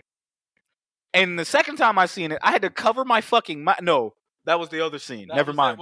Coming up next. Yeah, I fucking, like, I was in there hollering because he beat that motherfucker. Just like, literally, Zuko was climbing on the motherfucker's back trying to beat the motherfucker head, and Kong grabbed this motherfucker by the leg, smacked this dude, smacked the other dude, fucking hit one dude with a... Zuko was a fucking nunchuck. Yeah.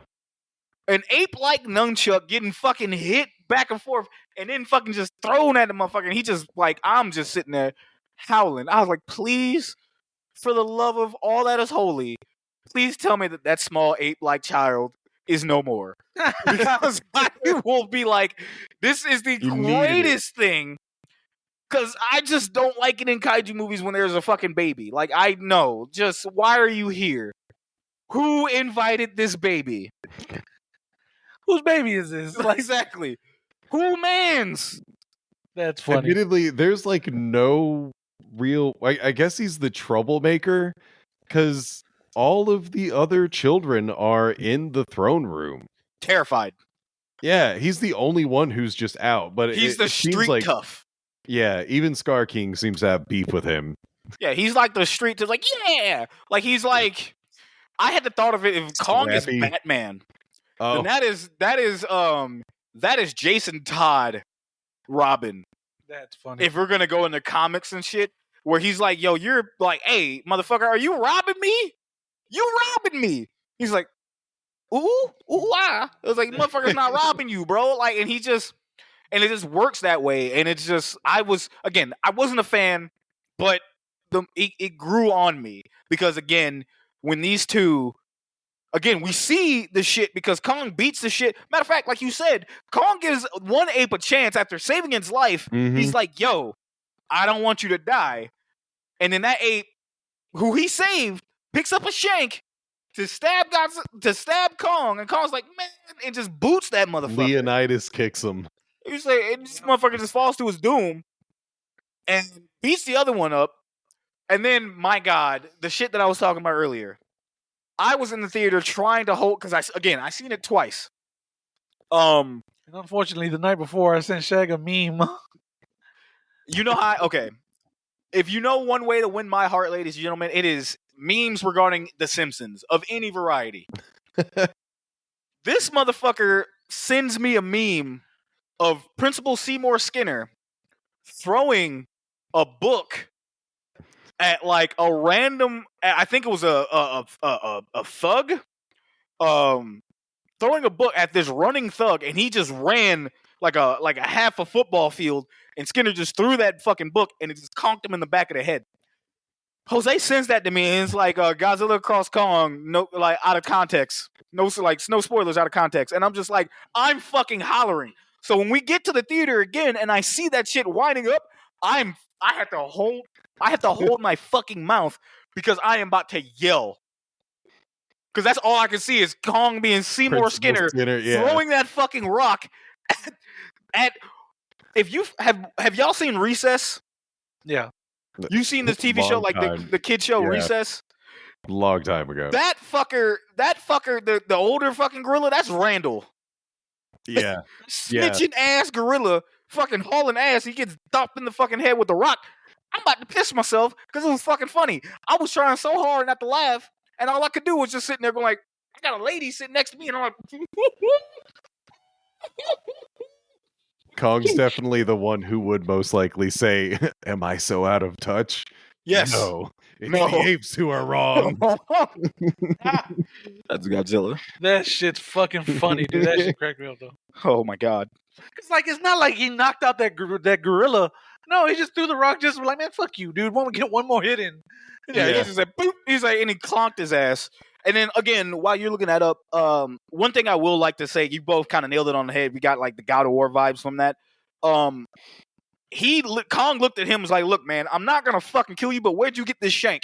Take me to where you got this shank. And he's like, no, like, bitch, I will eat you. And he's like, all right, fine, shit. And then they lead him the way. And then again, this is why the character development was great, because Zuko sets Kong up again. Because he leads him to the water and say, hey man, we gotta cross this. Motherfucker, you see Zuko just kind of look at him before he even gets to the water. Like fake playing in the water. He looked at Kong once, and then they got to the water, and he was like, I got an idea. He's like, yeah, we just gotta cross this. It's fine. Everything's fine. It's like you just said, he's playing the water, la la la la la la la, and then starts sipping the water, and he's like, hey my boy, you're doing that too good, Shagley. You told me. Slurping, burping, brother. Slurping and burping. Oh no. And fucking Kong's like looking at him, not already trusted him, and then just get in the water and just cleans himself off.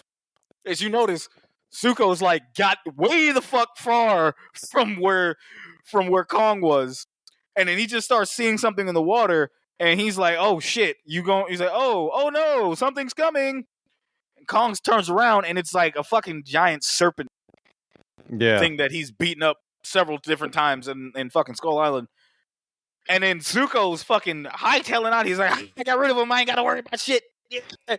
And then this motherfucker, with the accuracy of Thomas Brady, throws that fucking axe right in front of Zuko. Zuko trips. And he's like, what the fuck? He turns around. He fucking Kong Keats, the fucking head of the serpent. The eye pops out. So, what the fuck? And Kong's got like, Kong grabs his axe and has like meat and just like, yo, come on, let's go. It's like, thanks for the snack. Huh? Yeah, because the next scene is just them eating. Yeah, and they just bonding. Zuko don't trust him because he come from a broken home where you get his ass whooped. Yeah, his daddy beats his ass. So he's like, oh. Yeah, my dad's always drunk and slaps me around, and I'm like, yeah, no, I'm not doing any of that. I mean, I already did that once, but I'm not going to do it again. And then, eventually you're led to the cave. Scar King. We get Scar King's lair because like we find out the story, what happens and how they're there, but we get to Scar King and that's when we get him. And like I said, that motherfucker commanded everything. Like he literally stepped on that fucking screen and was like, ha, looked at Kong, sized him up, looked at that, touches Kong's lip and looked at that motherfucker's tooth, started calling, look at this bitch. He ain't even a real ape. This motherfucker don't even have his teeth. Like, this motherfucker's eating beans. Eating beans. This motherfucker eating beans. God. No, I like that because when you first see it, it's like they are almost about the same height. Scar King is, a couple of feet shorter. But yeah, I thought he was just gonna point at Kong. Because like he's just raising up his arm, and then they do that screen cut and like right in the mouth, and like, dude, no. Like, first off, who you touching like that, my boy? I don't even know where you've been. like if I were Kong, just backhanded right there. Oh, I would have smacked. Oh, with yeah. the guard. We forgot. Yeah, with the guard. Yeah. The guard steps up. The guard, like one ape, because all these apes are in there and are in that fucking capture, and like they're pretty much slaves to Scar King's whim. Like they're just trying to get out. One ape gets because they couldn't pick up a rock, and one of the guards smacks the shit out of him. Kong gets pissed seeing this because he's like, "Hey, you shouldn't treat fucking other apes like this." Fucking throws down his axe, helps the other ape up. The fucking guard steps up, cusses Kong out in what I am assuming is only monkey dialect. And Kong just looks at him, rolls his eyes, and just clocks that motherfucker. He just sleep with his eyes open. Just, snoring. Oh my god, yeah. I love that because that's another like kind of kid scene where it's just the ape screaming and spitting right into the camera, and then you just see the fist flying in. Just knock his ass smooth out. And then that's when, like I said, Randall, that fucking old ass looking ape, comes up, fucking sees Kong and goes snitch on that motherfucker to Scar King. It's not him. Yeah, it is. No, it's the other one. There's two bald-headed apes. One is, I guess, that one's dad. He was down there. His daddy wasn't there getting his ass whooped. Which one gets pushed into the lava? That's the daddy. Was that the one that was out? No, that was Randall. Was it? Oh, yes. I thought it was that. They both look the same. Okay. But That makes more sense. I know a bitch-made motherfucker when I see one, and I know a scaredy motherfucker when I see one. That makes more sense. The daddy, the granddaddy was... Because he looked like he was hiding from Kong, too. No, he was like, "Hey, Zuko, why'd you bring him here?" And he's like, no, that motherfucker, no. He was like, "Hey," because that motherfucker got hit with that rock. Yeah. He's like, "No, hey, Scar King, that motherfucker that hit me with a rock, he here. He trying to take your shit. I ain't gonna let him know." The other one was like, "Yo, why? You know, I get what you're saying because they look the same, but one looked like a bitch. They're like balding. Balding. No, one They look like chimps. Yeah, they look like chimps, but one looked like a bitch, and that was him. That was the Randall. Samuel Jack, does he yes, look does he look like a bitch? He do. He did, and He did, like though, he fucking bitch. yeah, and then that's when Scar King comes on. Like I said, he commands the fucking screen. Like he literally comes up. He was the coolest looking motherfucker. I didn't want to like him at first. I don't know about y'all. Yeah. Because I know you was like, why the fuck do we have another monkey as a villain? And I was just like, no, wait a minute. I spoke too harshly because this dude's kind of fucking cool, especially when they start to fight. It's like the Shaquille O'Neal meme. He's like, "I apologize. I wasn't familiar with your game." Boy, for real. Because I'm like, he's flipping and dipping. At first, I'm like, okay, he's got a whip. I was like, okay, that's racist. But like, You got to let everyone know who Master is. He's like, boy, that's what I'm saying. Okay, all right, a little on the nose.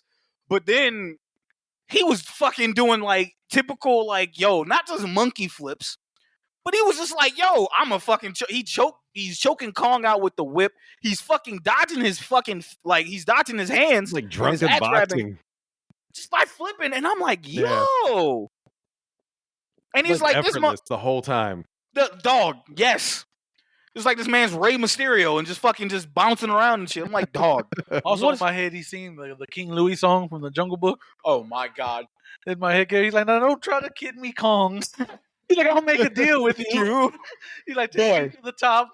Boy, I wish we had more of him because like he makes an appearance earlier in the movie, but with his eye. Is that him or is that one of his scouts? No, that's him. Okay. Because you can tell because his eye gets glows kind of red. Yeah, and it shows up, and that shows up in the camera. It's like, oh, we're gonna make you menacing. You could have did him more favors had he would have been in the movie more, like fucking shit up. Like, hey, like Kong could have been out and say, "Hey, why am I missing food?"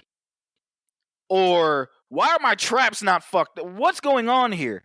Like something being. It's because he didn't come out until that hole was created. Yes. So he would send his scout. You can send his scouts out, but like at the beginning, he was like, "Yo, that hole is made. I'm gonna fucking like somebody's out. Like, yo, there's something out here." He's like, "Yo, fuck it, I'm finna go." You know, something that kind of just makes him think like he's in the background. Yeah, like a little more like a Bond villain instead of yeah. Yeah. Go ahead, bro. All right, let's see where we're at now. So he meets the king, and then Yeah. Shimo. They fight. God damn, this shit is so out of order, but oh well, we'll just keep going. Andrews and Gia, along with veterinarian Trapper and conspiracy podcaster Bernie Hayes, travel to Hollow Earth to locate the source of the signal and find the Monarch outpost destroyed. As the group ventures forward, they discover a temple which leads them to an uncharted subterranean section that houses surviving members of the Iwi tribe, who communicate telepathically among each other. Inspecting some ruins, they surmise that a signal was a telepathic distress call sent by the Iwi. I'm just going to go ahead and read the next one because Go ahead, because yeah. While observing Gia socializing with the Iwi, Andrews voices her fears to Trapper that Gia may choose to stay with her people and that Andrews would have to accept it.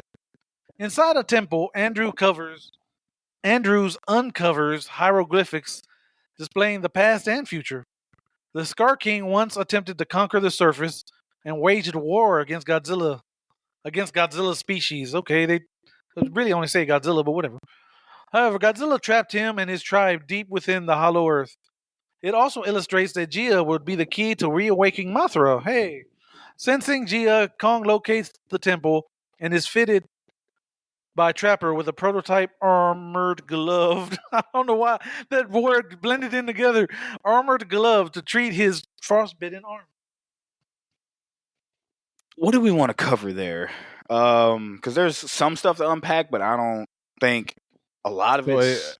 I think for like the Godzilla fans, and I mentioned this to Jose, when we get introduced to like this underworld, or to the Iwi's world, I was kind of immediately given Seatopia vibes in Godzilla vs. Megalon. Okay. Which you never really see much of Seatopia because they didn't really have the budget for anything. Yeah. But Seatopia is mostly, there's a lot of like weird lighting and stuff that happens.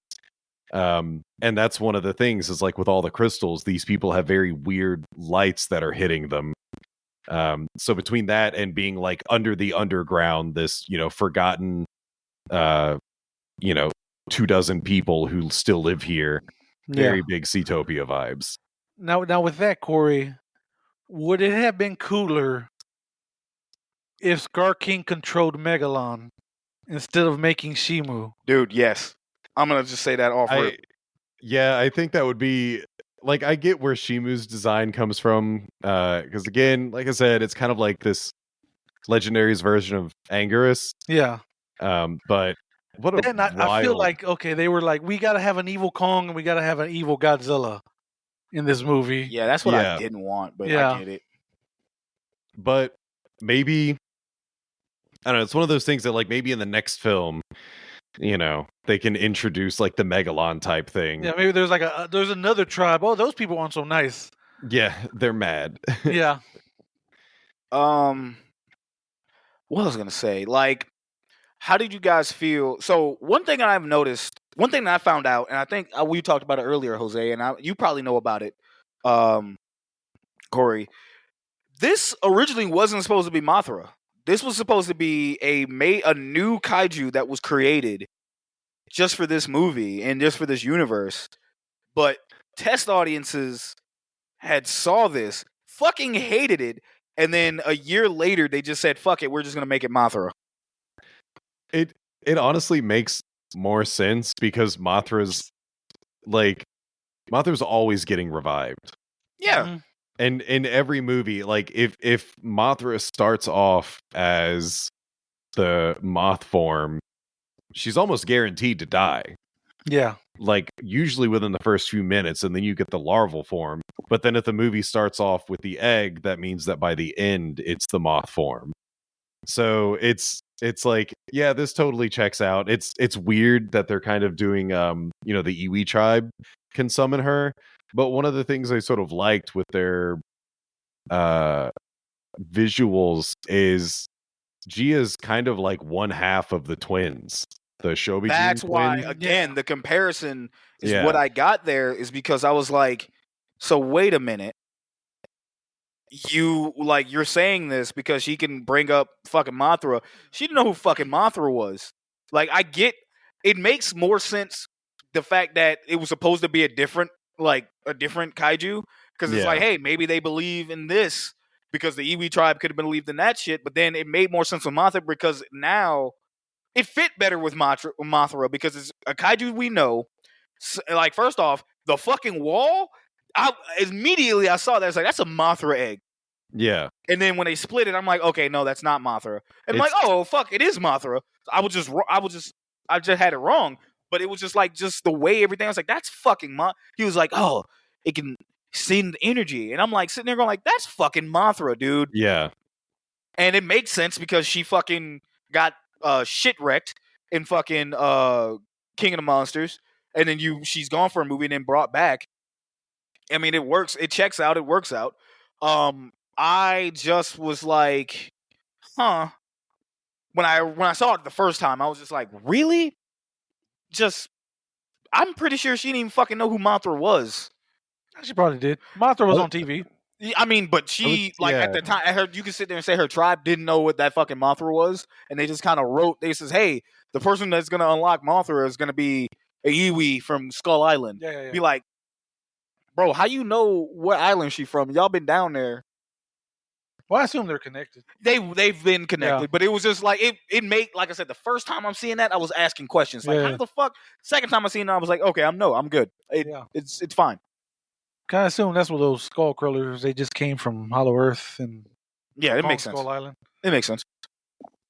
It made sense. All right, let's see. All right, so I'm just gonna read the next two back to back because it's the third act. Yep. So Godzilla defeats Tiamat in the Arctic in order to absorb the radiation from her lair, empowering him and turning his dorsal spines magenta. Hoping to lure Godzilla to Hollow Earth to assist him, Kong surfaces in Cairo and calls to him. Despite Kong signaling for his help, Godzilla attacks him, and before he can finish Kong off, Mothra arrives to convince Godzilla to aid Kong. Godzilla, Kong, and Mothra battle Scar King, his tribe, Shimu in the Hollow Earth after the pyramids collide, creating an anti-gravity effect. Their fight drags them to Rio de Janeiro, where Shimu begins to induce another ice age at the Scar King's command. The factions are evenly matched until Suko destroys the crystal used to control Shimu. Godzilla, Kong, and the liberated Shimu combine their efforts to destroy the Scar King. After undoing Shimu's ice age with his atomic breath, Godzilla returns to rest at the Colosseum. Mothra restores the protective barrier of the Iwi's home, and together with Shimu and Suko, Kong returns to Hollow Earth, where he becomes the ape's new king. Hey, he's King Kong finally, Shag. Gia alleviates Andrew's fears by choosing to stay with her as her adopted mother or whatever. Yeah. So there you go. That's the movie. Okay, so third act. Yep. It's time, baby. But before getting into the super fun stuff, Tiamat, does that remind you of any other particular kaiju? Was that like, I got big Manda vibes? Yeah. Yeah. I was like, this is just Legendary's version of Manda. And it's like, that's what I thought immediately. Like, hey, you look like Manda. Look at Manda from Wish. But no, anyway. Well, poor Tiamat, minding her own business. Had enough dog, wanted no smoke. Literally, and like you said last night, literally and figuratively chilling. Chilling. Godzilla's like, hey, buddy, what are you doing? It's mine now. Okay. He said, yo, this is like, he pulled up like old boy from fucking Sin City. That's a nice coach you got. He like, bro, what? You ain't not. He just came in and said, I'm gonna just take this shit, dog. Yeah. I'm gonna need this. I'm gonna need this more than you. Basically. I've come as your king to commandeer your energy. That was another tweet I saw. I'm not asking. Another tweet I saw, like, Godzilla, when he sees a random Titan chilling, minding their business, and it's Shane from The Walking Dead, like, what's that? What's that? They start running at it. Dude, I swear to God, I was just like, yo, you can't be a Titan, just be like, yo, wow, it's nice up here. You know, I think can I just go to Hollow Earth one day? Motherfucking Godzilla just come up and say, hey, man, what's that sound? Motherfucker walk up like Debo. Hey, you gonna pay what you owe? Shit, it's Zilla. Run. Tiamat's like, I'm gonna tuck my shit in. I'm gonna got that shit. Talk my shit in. It's like, yeah, give me your shit. Oh my God. Oh man, fucking Tiamat, dog. But yeah, that poor thing was just Hey, I guess that's a slight criticism, but I can't be too mad because we've said the last two movies establishing that Godzilla is him. Yeah. So of course, like everyone trying to fight him stands no chance. Fuck it. He's OP as fuck. Like they get murked. But it was crazy because like I like how they built up how Tiamat was like the shit. Mm-hmm. Like it was like, yeah, it's very fucking violent. They have very territorial, can do this, gets wiped out less than 2 minutes. It's like a destroyer titan. It's a destroyer titan. It's not about its shit. It will fuck you up. It has a lot of radiation. And in not even 2 minutes gets fucked up. And I'm just like, well, like we need to drop her down on the tier list. A destroyed titan. Godzilla was like, "Trust me, that would have been a problem later. You're welcome." Okay? He's like, "Are you sure about that? Because like it was just mine. It was literally not bothering anyone. No one's going to the Arctic, Godzilla." Like, he's like, "No, it was going to be a problem. I handled it." You're welcome. Like you're welcome. But yeah, so that happens. Godzilla absorbs because they talk about this like in the middle of like some type of like magnetic thing, like because so it absorbs the most solar energy. Yeah, it gets like it pulls the most energy because of where it's at. Yeah, I forgot what it was, like what it was called, but like they get that much energy like because solar of where flares it's at. and stuff all hit. Yeah, like wind and some like all the fucking energy pulling from like the earth, like from the bottom of the earth to the top, and just like kind of melts in the middle. There's like they get all of that, and it's just like, hey, again, building her to be a badass. Yeah, gets jobbed out in like 2 minutes, less than that. Yep. But we fast forward a little bit more because after Kong gets suited up for his hand, Gia pretty much tells her, yo, we need help. And Kong's like, understood. So this motherfucker takes his ass up to actual Earth, out of Hollow Earth, and gets to the surface. Now, he pops up in Egypt. Now, one thing we haven't gone over, and we kind of glaring over time a little bit, but I wanted to say, like, where these portals and how many portals are there and where are they popping up at? It's just that this magical one was just in Egypt. They're like he pulls up and he's like, what's up? It's like a warp point in a video game where like you go to like your main area and then you can pick anywhere because they kept popping out of different areas every single because like the first time, what is it when he got injured, that was in his normal area. But they went to Cairo and Rio de Janeiro from the same portal. Yeah. Okay. Yeah. All right. Like so it's like it can go anywhere.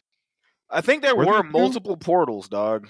I thought there were one in that area. There was two. If you look, there's two. There's one like on this side and one kind of like on the other side. Okay. Yeah, because I'm like I thought there was like multiple ones because even Doctor was like, but they never.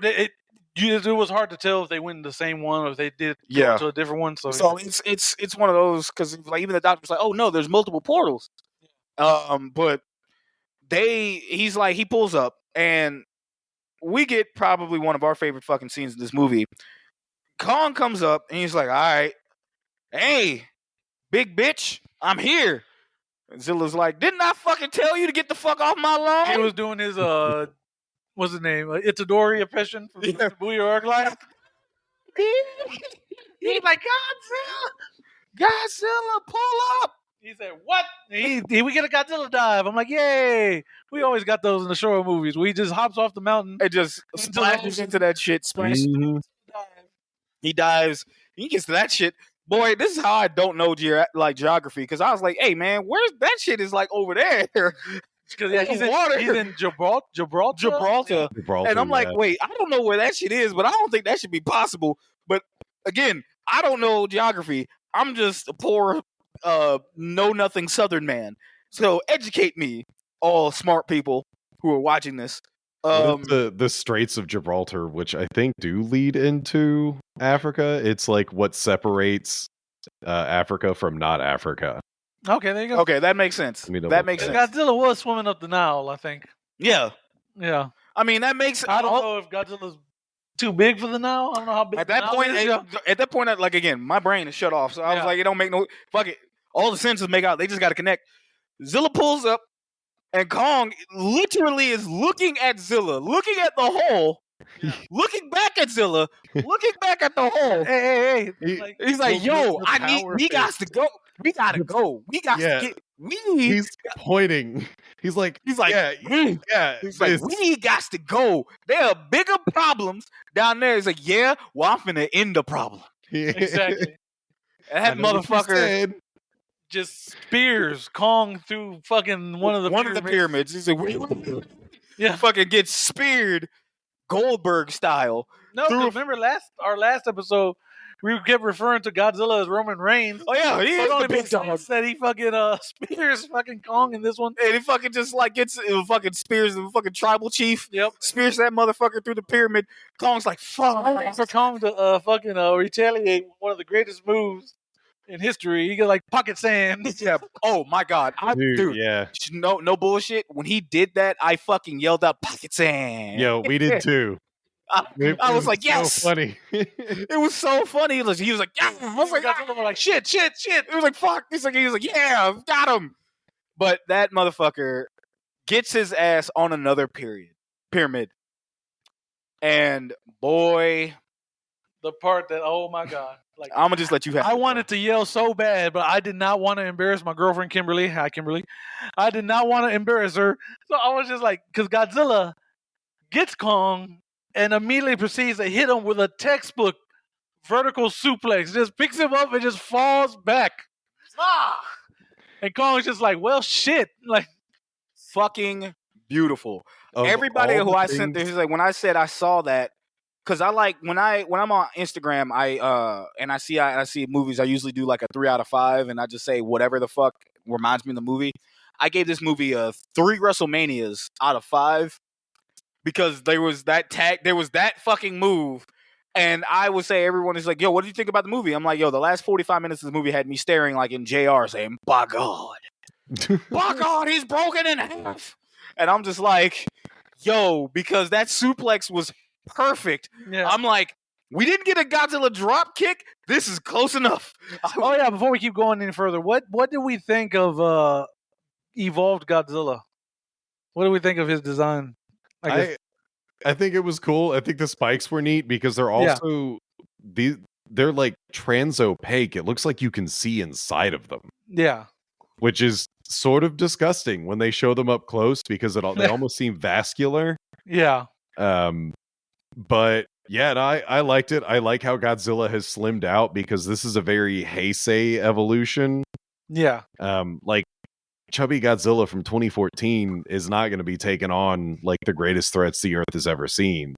So the one that's like slimmed down, it's kind of an odd design because he's a little top heavy now. Right. But you know, I love the fuchsia. Yeah. Like I don't care. You know, a lot of people got upset about that, but it's like, why? Like, just do something, do anything different, like make it unique. And they really did. Yeah, and I loved it. I was like, when I first saw it, I was really like, he's so fucking cool. Look at him. I was like, oh, but yeah, I had no problem with him. I too do not have a problem with bad bitch Godzilla. Mm-hmm. And his pank. Breast cancer awareness Godzilla. Yes. Barbenheimer Godzilla. Yes. That's all. That's exactly what that was. My man saw sees the Barbie movie one time and was like, "Yes, I too am kin enough." Hello, Barbie. I am kin enough. It was like just screonks, like, and that's just hello, Barbie, all that shit. Like I'm telling you, like I was fine with that. And again, we get to that point, and these two are fighting. I do like how Kong got his fucking power glove, starts to like gets mount on Godzilla and just starts punching the shit out of him. He's like, chill the fuck out. Yeah. Hits this motherfucker with an electric hit and just proceeds to just drag this motherfucker to the hole. Like, God damn it, we going down there regardless. If I gotta drag your bitch ass. And Zilla wakes up and is like, nah, we ain't having this. I ain't going out like this. You just hear the charge up. We hear the charge up, and King Kong's like, or Kong's like, what the fuck is that? Kong's like, oh shit. She's like, and he does. I don't know if you ever fucking played like any Demon Souls or Soulsborne game, but he did the fucking fat roll from that fucking series, And you're like, motherfucker's like, I'm encumbered. I can't fucking roll it. I can't roll any further. And like, but then like, thankfully, as because Godzilla's about to end the fucking Kong shit, dead to rights. Mothra comes up and talks sense to that motherfucker. And you told me about the fucking one meme that you said. Yeah, there was one meme. I didn't retweet it because I knew you hadn't seen the movie yet, Corey, so I didn't want you to accidentally see it. But it was Godzilla was looking at Kong. He's like, no, we're looking at Mothra like, oh, you're as beautiful as the day I lost you. And then it cuts over to Mothra. It's like, you fucking idiot. What have you been doing? Why are you so mean to this monkey? He needs your help. Dude, my first reaction, like, because, Godzilla's angry face and, like, pink-eyed. And then when Mothra, shouts, he looks over and it's, like, normalized and you see everything adjusting. And in my mind... It's like Godzilla's first thing is, I would fuck the shit out of you. He's like,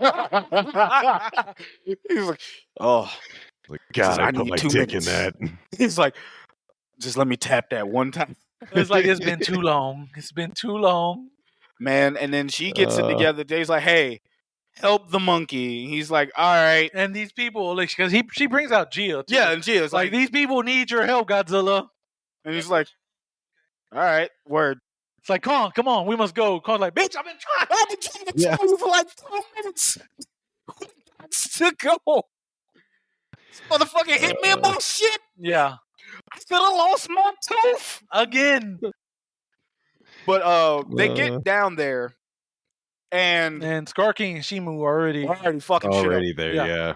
Because you got that fucking shit, like, was epic fucking shit where, like, Scar King's, like, riding Shimu, like, yes, I am king shit. Like, yeah, motherfucker. You just riding that shit. And then, not gonna hold you. I even told Jose this. I said, my first time I seen this movie, when Kong and Godzilla pulled up together, the first music that I heard in my head was like the Avengers theme song.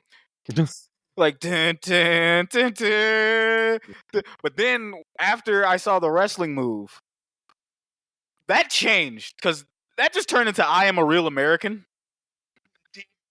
Like, just Hulk Hogan type shit, and they was like, oh, like, my God, it's Godzilla X Kong. They coming, Lord Jesus. It was like, we're gonna have a slobber knocker now. And I'm just like, yo, I need JR and King on the commentary because, like, yo, that's exactly what that was. And we get the cool epic run. And they run. Like, the only other music that would fit that is Stone Cold Steve Austin's, like, the glass breaking, but that's, like, Godzilla's theme. Just throw that, just had the glass break, and just had, like, Godzilla's regular fucking theme just hit. Like, just that shit just was epic. And then we just get, like, a fucking full-on in-gravity fight. Mm-hmm. Yeah, because we get a big movie poster. That we get our cool, what's going to be our screensaver soon. Yep. When we get this in 4K. Of Godzilla and Kong leaping, and then Shimu and Scar King leaping at each other. Yep. And then, like, you get what we've always wanted. We get a Kaiju Inception fight. Yes. Yeah. These motherfuckers are, because the Iwi tribe actually, they control gravity. Yeah, they in the Hollow Earth they control gravity with like other types of liquid and other magical bullshit. With Hollow Earth science. Yes. Just they put that shit together and they're like, hey, we do this because what'll happen is it will cause zero gravity, which no one can reach those portals, but you only have a few minutes before everything comes falling down, and then somebody's gonna go fucking with those portals. And it's like the fucking I'm gonna be nerdy for once, and I'm gonna say it was like the Mega Powers, fucking Hulk Hogan and Macho Man. Godzilla and Kong up against fucking the $1 Million Man and fucking Andre the Giant. Yeah. So it was just that type of shit but like the Mega Powers also had fucking Miss Elizabeth, fucking Mothra, like just watching shit, and Corey's looking at me like, the fuck is he on about? Trust me, Corey, it all makes sense. If you watch wrestling, it makes fucking sense. And that was literally what that was. Fucking SummerSlam. And they just went on, and then but after the fucking gravity cuts off pretty much, Scar King fucking makes his way to that portal, and he fucking gets it because he sees it. He's like, nope, fuck y'all. I'm headed home.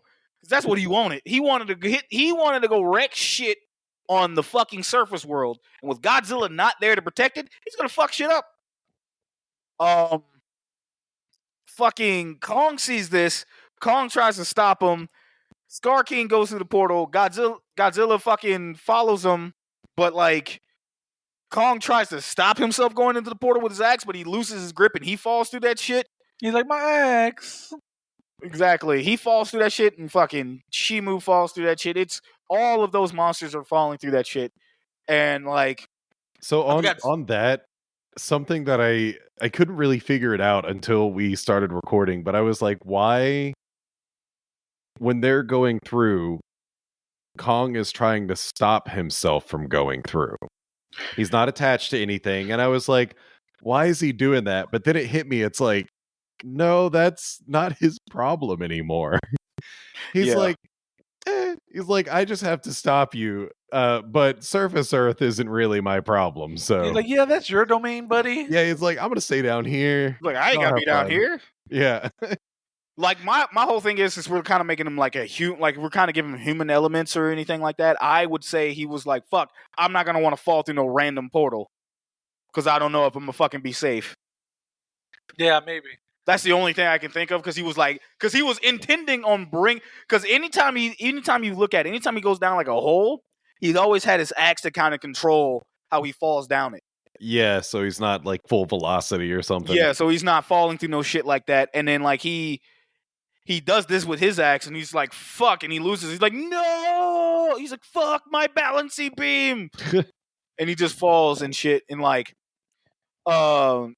but one thing I forgot to mention, Zuko fights the fucking Randall monkey, which, by the way, funny as fuck, because when the gravity is fucking coming off, the Randall fucking monkey grabs Zuko by the fucking neck and starts strangling that bitch. Yeah. He's like, you motherfucker! I'm just sitting there going like, no, please end him.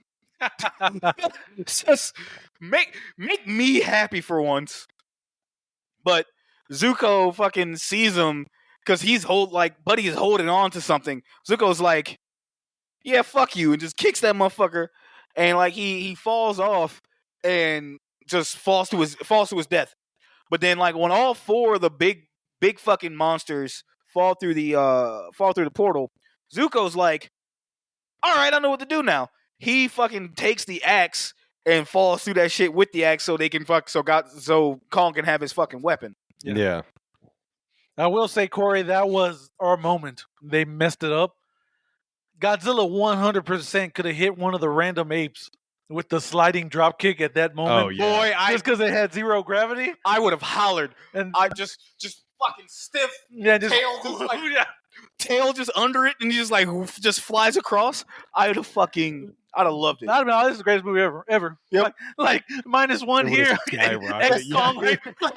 like just looking at the scoreboard. You're like, yeah, buddy, in principle, I can't just not do this. -1 Goji's like, bro, what the fuck? I'm like, dog, he did the drop. He did the drop kick. I'm sorry. It's I like, got a suplex and the drop kick. Brother, I gotta do it. Just on principle alone. Like, on the one hand, man's hubris. On the other hand, drop kicking. Oh man, it's like, you didn't have that. Yeah, it's like, I'm sorry, -1. You dumb didn't have bitch. that. Yeah, it's like you take your metaphors and your allegories all over there. Your fucking cinema. Yeah. This is art. It's like you want your 5-star classics. Nah, not me. But no, but then they end up in Rio de Janeiro. Skull King's like, he's seeing all the people running and he's laughing. He's like, ha ha. It's like, yes. He's commanding goddamn, it's Shimu. Yeah. They're like, hey, start freezing shit. Come on. Grab this shit up. Also, I like the callback. When Kong sees that motherfucker, he hits him. And he spits his tooth out. And he goes, and Kong's laughing at that motherfucker. Like, yeah, not so funny now, is it, bitch? Yeah, because I can only assume Scar King's waxing poetic and fucking monkey language. Yes. Just like, aha, now I will rule, blah, blah, then bing. Motherfucker, yeah, he's just sitting there like, yes, I will cause hell on earth. by freezing it. Something fucking epic. And then fucking starts laughing, and Kong just decks that motherfucker. Ooh, bitch, unga bunga, bam, and just hits that motherfucker. You'd be like, wait, two falls out. Then we get and then we get that fucking callback. And again, that whole fight scene was actually pretty dope to me because everybody was teaming up. Everybody got their shit in, pretty much, right? Oh yeah. Hell, even when Shimu and fucking Scar King fucking tag teamed up on Kong while Zilla was out doing fuck all. I forgot what Zilla was doing. What I forgot, was he knocked out? He wasn't knocked out. No, like what in the finishing move after they'd cracked the crystal or whatever. Oh, blasted him. Yeah. No, that was before the crystal got blasted. Like they drop a building on him, don't they? It probably was a building because what happened was Zilla was out, and then Shimu and fucking Scar were jumping Kong because Shimu bit Kong's fucking hand and started swinging. Did any of y'all think he was gonna freeze the glove off? I high-key was thinking like, yo, they're gonna already lose the glove before he has it. And I'm like, nah, that glove's made of sterner stuff. I guess so, yeah, because it tanks the frost beam. Fucking plot armor like shit. Yeah. Like, hey, this power glove, not just a name. Right. But yeah, we get that, and he's getting jumped. But like Godzilla comes back and just kind of helps out. But then that's when Suko comes up because shit looks all lost. Well, no, yeah, because Godzilla fights. Because they kind of switch, and Kong starts fighting Shimu, and Scar King starts fighting Godzilla. Yeah, and Godzilla is Kong not getting pressed. Yeah, Godzilla's like, no, absolutely not. We're not doing this. Like, grabs his whip with his mouth and just like slams. He's like, no. And breaks that motherfucker. Like, you see that ape? That ape over there is somebody I respect. You? Fuck no. Speaking of which, because it was the Godzilla family that kept Scar King down there. So it's like, I already got to deal with that. And it was funny because even Jose was like, yo, I think Godzilla might be racist towards apes. And I'm like sitting here going like, I'm sitting there like, well, I don't think that was him. But if it was him, he got every goddamn reason to be because he was almost wiped out by a group of apes, bro. So he was like, nah, you monkey motherfuckers ain't getting me. Like, That's why he see Kong. He's like, nope. Fucking you up on sight. PTSD kicks in. Shit.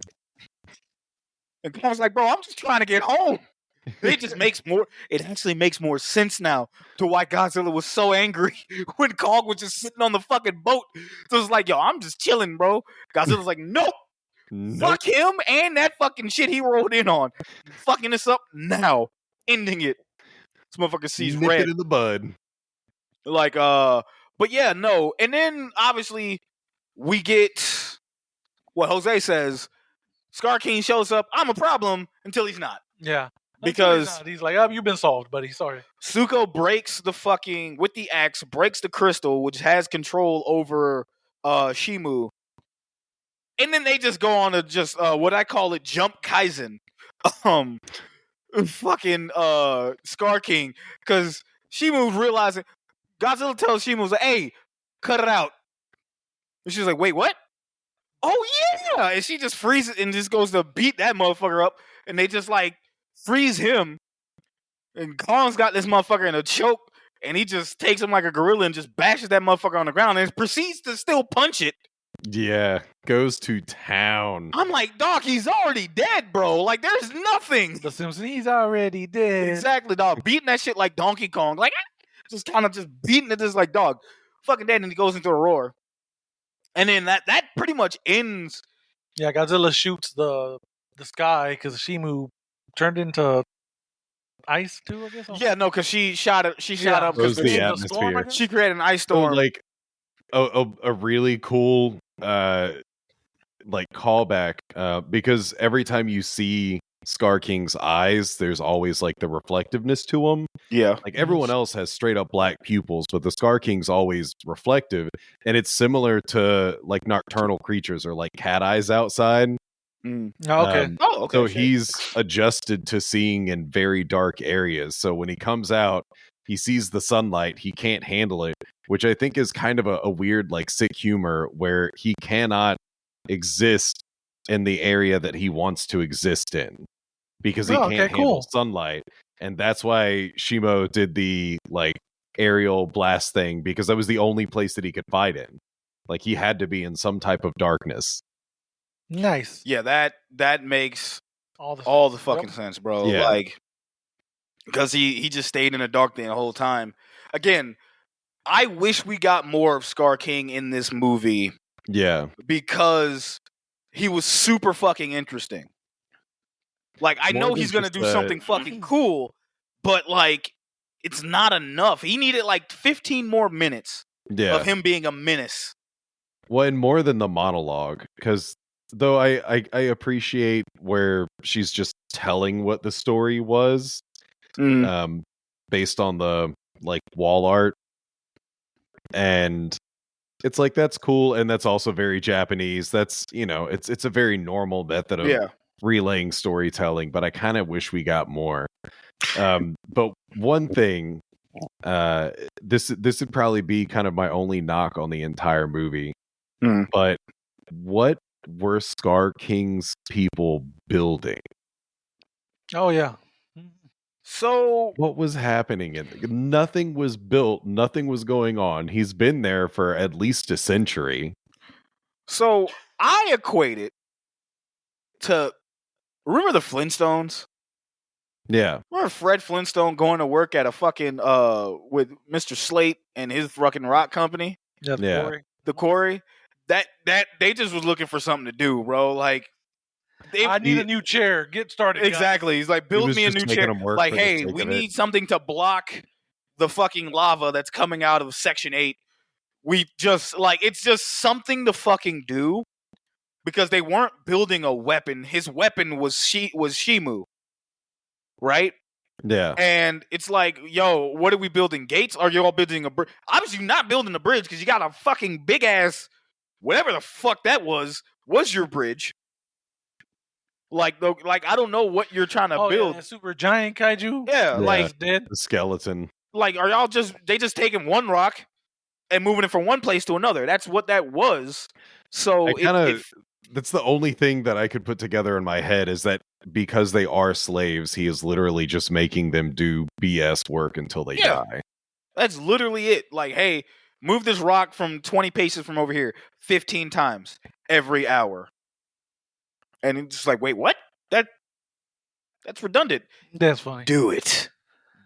Then also, I was kind of, I thought for a whole split second Godzilla was going to do a thunderclap type maneuver, because he's charging up his beam. Oh, yeah. And his arms are like wide. Like, I was like, oh shit, he's about to do something new. And then, like, nope, just regular. I'm like, oh. Just regular blast. That motherfucker thought he was saying, I'm talking. Or something. I was like, hold on, what we doing, Godzilla? Oh, I like how he used all the energy that he siphoned and just shot that shit in the sky just to get rid of the fucking storm, and he just turned back to normal. He's like, I must return home now, and goes back to Rome and just sleeps. Anyways, about that nap. He says, I must return to my planet, and just kind of. It's like, you once again, good job, monkey. He's like, you monkey, that'll do, and just kind of walk away. I'm telling you, Kong is like looking at Shimu and Zuko like, that dude has issues, dog. He's like, hey man, he mad. He's like, dog, he just be angry for no fucking reason, dog. Like, why? Bro, I was just coming up just to say, I was coming up to get my shit. Why he gotta be like, hey man, you ain't gotta be like this, dog. I promise you it'll be all right. You want a hug? Oh, I can't hug you, man, because you got radiation and shit. I can't fuck with that. But I don't want to lose my hair. Yeah, because no, I need. You got a cool beard now. Exactly. And then obviously we see the movie wraps up. Mothra's repairing some of the shit with the Iwis. You see Godzilla returning to Rome to sleep in that, and the fucking Romans are kind of looking at him like, not again, guys. And he goes right back to sleep. And he just closes his fucking eyes like, all right. And then it's like, I really do love this spot in particular. Yes. Nothing else, just this one spot. And then we see Kong return back to where his other monkey people are, and that is when he's called King. which I'm just like, okay. And we get But why did Shimu go back? I figure if I was Shimu, like, hey, I'm gonna go chill in the Arctic now since that. Now you know damn well Godzilla would have been like, one thing's not a problem no more. Can I just make me a nice little igloo? Godzilla would have saw that motherfucker's like, what the fuck I told you? What did I tell you? Y'all can't come nowhere near me. If I feel you up here, I'm fucking you up. It's on site. You bunch of cave dwellers. Mm-hmm. Like, Like, back on the ground. I get your asses back down. Yeah, that was the agreement. Like, even me, even you. Mothra, baby, you cool. You whenever you want, come back up. Come on. Anytime, girl. I got a bed. We got you. Come on now. I got a whole coliseum. But it's got a great view. But yeah, they go down there and like Timu's like, hey, they're all family. And he's like, yo, I'm gonna rule the people the way I want to. And we get an ending. There's no credit. It just kind of ends. I think that's like one of my other complaints about this movie. It just ends. No setup, no building. I get why you didn't do any build up or anything, but like, yeah, like, Gia's like, hey, I'm gonna stay with you because you're my mom. And, like we don't really. There's no real ending. It fucking felt kind of anticlimactic, a little bit, because we see everything, but we're not building. No. Have we gotten spoiled with seeing shit that's after the credits? But the way Legendary Films has been doing it, they've been doing stuff after the credits. I'm trying to remember. What is it? Because King of the Monsters, the after credits was the third head. Yeah. Yep. Kevin. Building up for GVK. Yeah. What was that GVK? Nothing. It was originally going to be Kong and Hollow Earth, but they just added that to the end of the movie. Yeah. Yeah, so there wasn't anything there either. And I get what you're saying, because it is kind of a harsh ending, but it's a very like, I don't know, like G.I. Joe, Saturday morning cartoon ending where it's like, and the villain was beat, and then the end credits roll. Yeah, there's like, it's just like it just ends, and just like, yo, what? We stopped them again, and then yeah, it just felt weird. It just felt out. That ending just felt out of place. Yeah. Because I was like, damn, y'all just kind of rushed this, huh? Like, all right, whatever. It's just like you had me at the 45 minutes and then you just do this. All right, cool. Yeah. It was all right, man. But like that was, ladies and gentlemen, that was Godzilla Cross Kong, the New Empire. Thank you all for sticking around as long as this is. I'm thinking we probably split this up into two parts. No, we won't. He's like, no, I'm throwing all this shit out I'm throwing all this shit together. I'm not. How dare you try to get me to edit again? No. Well, people. Are we doing a villain? Yes, we are. Yes, we are. Kory, you finally get to be a part of this. Hey, ladies and gentlemen, we here at Cinema Villains love to watch and review the movies, but we also review the villain of said movies, and we judge them by 3 categories, and those categories are the motive. The motive. Yeah, I was like, do I do it? Does he do it? I was in my own little world. Okay. The drip. The drip. And the threat level. Mr. Kory. We're only going to be focusing on Scar King because Shimu was literally just a slave. We can't do that to her. That's not fair. What are you giving Scar King with his motive? 1 out of 5. 5 being the highest, 1 being the lowest. I'd say like, I don't know, maybe like a 3 out of 5 for motive. Because it's just all he wants to do. Oh God, maybe like a 2 out of 5. Literally all he wants to do is go to the surface. He's never been there, so he doesn't know what he's going to do when he gets there. He just wants to go. I'm like a dog. I don't know what I'll get with my hand when I get my hands on it. So you saying like you're going to give it a 2? Or yeah, 2.5? I don't think the motive is very strong. He literally just wants to go somewhere. It's like a weeb wanting to go to Japan because of anime. Exactly. I have no idea when I get here. There's no subtitles here. I'm gonna go to Shibuya. I'm gonna go to Shibuya, guys. This is where that one thing happened. Yeah. Jose, what are you giving it? We'll see. So what did he do? He desired man's red fire, so he could be like you. Oh my God. I'm sorry. I just can't help it. King Louis. King Louis, Shaq. I'll never forget when I showed Kimberly the fucking trailer to this movie.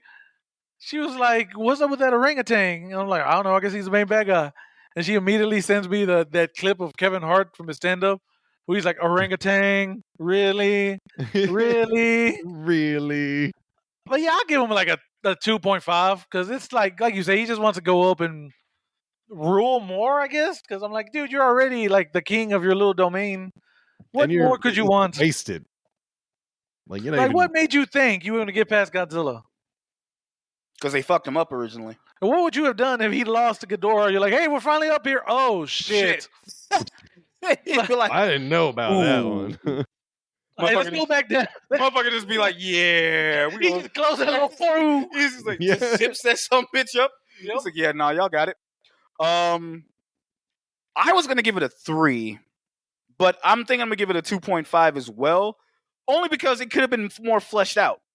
Yeah. He was upset because Godzilla forced that motherfucker to live down there against his will. So he was like, fuck, okay. Godzilla said jail. He's like, yeah. He's like, all you Right to hell jail. monkeys, Yeah. all of you bitches are staying down here. And he's just like, no, fuck that. I'm going to come to your shit. I'm going to fuck your shit up. But, I mean, we didn't get enough of that. Like, again, if we'd have got maybe an animated version of the story or like or even a CGI shit of like what happened, I think it would have given Scar King a little bit more chutzpah in that department. But yeah, I'm giving it a 2.5. So I guess it's all 2s around. All 2, like, well, you gave it a 2. You gave it 2.5. I gave it 2.5. All right. And the drip, or in this case, the monster design. Kory, how'd you feel about his design overall? I'd put him at like a 4. Yeah, yeah, hell yeah. Really cool for something that was super basic. I think they kind of maxed out what they could do with basically nothing. Yeah, like doesn't have clothes. He doesn't have shoulder pads. Like he just. But he has a whip. Yep. And swagger. Jose, how you feeling? Yeah, I'm giving him a 4 too, because it's like, hey, how can we do a King Kong orangutan? And I think they did it right. Yeah, I want to And give. part of his drip, I will add his swagger and his presence as his drip, and that was great. I will. Let me emphasize on this that I fucking hated him when I saw him in the trailer. I was like, anything fucking orange ape. I'm like, why the fuck are we doing this? This is stupid. Then I saw him, and I'm like, I judged you too harshly. I wasn't familiar with your game. I'm gonna give it a 4.5 because he just. No, I'm gonna give it a 4 because again, if we had more of him, he'd probably be one of my favorite fucking kaiju villains of the fucking all times. Yeah. Not even gonna hold you, like, because no other villain like that just made me feel like, yo, that motherfucker got the sauce. Yeah. Like, yo, he out here for real. I will say one thing we didn't talk about real quick that I thought was really cool. That whole scene, just like when you're introduced to Scar King and everything, that was great. There was no dialogue, no nothing, but we knew everything that everyone was saying. Yeah, like cool. That whole fucking thing, like, yo, there he is. And then, like, just, that's how great that shit was. Like, it's crazy when your best actors are fucking CGI primates. Yeah. I will say this, because y'all are the two Godzilla people, y'all are Godzilla folks.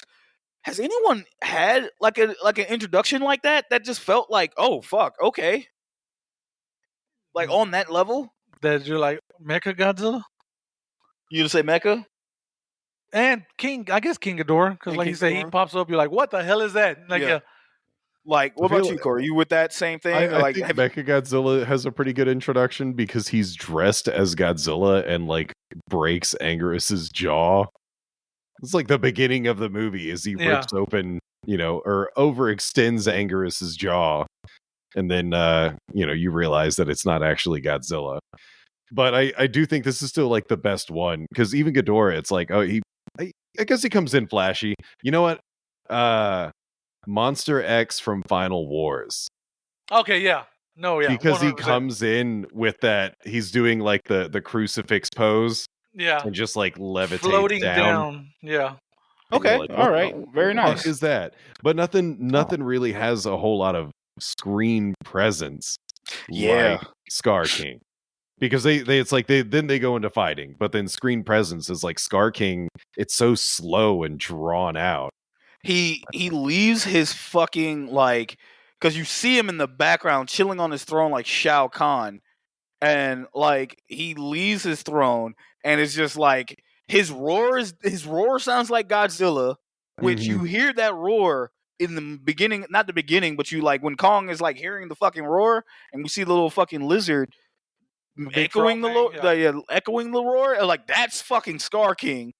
That's his roar, and he's fucking going out like he's stepping up like, yo, like he's like, what up though? Like he just steps up and he commands that shit, right? Yeah. And I was like, damn. Like I fucking hated him. I wanted to hate him. Like this is a waste of fucking space. No, this motherfucker pulled up. I was like, yo, this dude kind of cool. Like I wish we got more of him. Like what the fuck? Like why? Yeah. You know, and finally his threat level. I don't know. I don't think his threat level's all that high. He kind of makes me think of I don't know. Shit, I'm trying to think of one of the characters from like Mortal Kombat. I give him I'll help you out. I give him a 3.5 here because again, because I watch a lot, obviously I watch a lot of wrestling. Yeah. He is what you call a like conniving, sniveling, cowardly heel, right? Bad guy who like without his fucking like weapons or like his backup, he's gonna get his ass whooped. Yeah.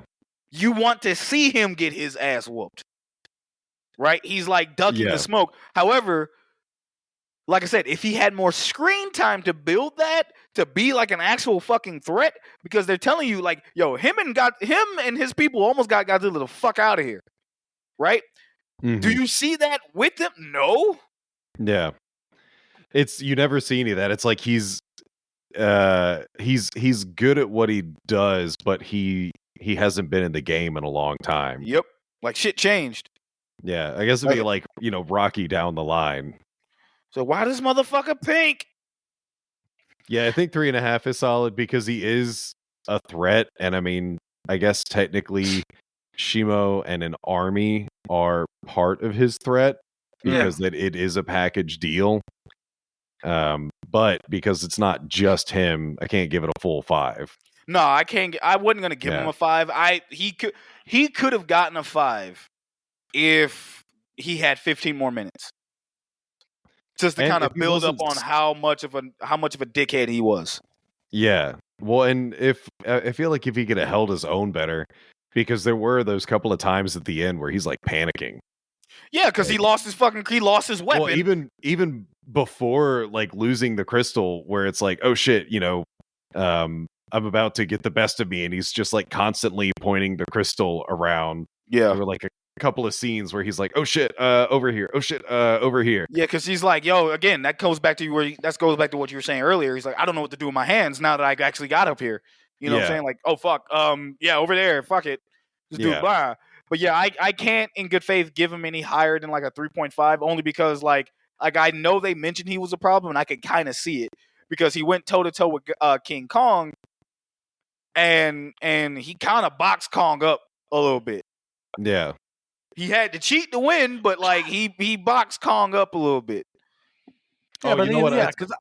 What happened? It was Voldo. That's what I was thinking. Voldo from the way that he moves. It's like someone who's really good at Voldo, but you don't really know how to deal with someone who's good with Voldo.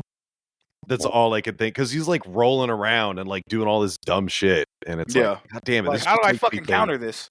Yeah, I feel that. What you giving him, Jose? Yeah, I'll give him 3.5 as well, because like you said, he's on his own. He ain't shit. Because hell, even in the first fight, Kong was about to get the upper hand. Yeah, but like his bodyguards pulled up. He's like, no, I got something for him. No, I got his ass. He won't play around. All right, oh, you son of a bitch. Yeah, so let her out. He's like, King Kong don't got shit on me. Exactly. Shimu. She was like, God damn it, what now? Motherfucker just pulls up. Yeah. Solo. Yeah, exactly. Yep. That's what that is. But yeah, so 3.5, 3.5.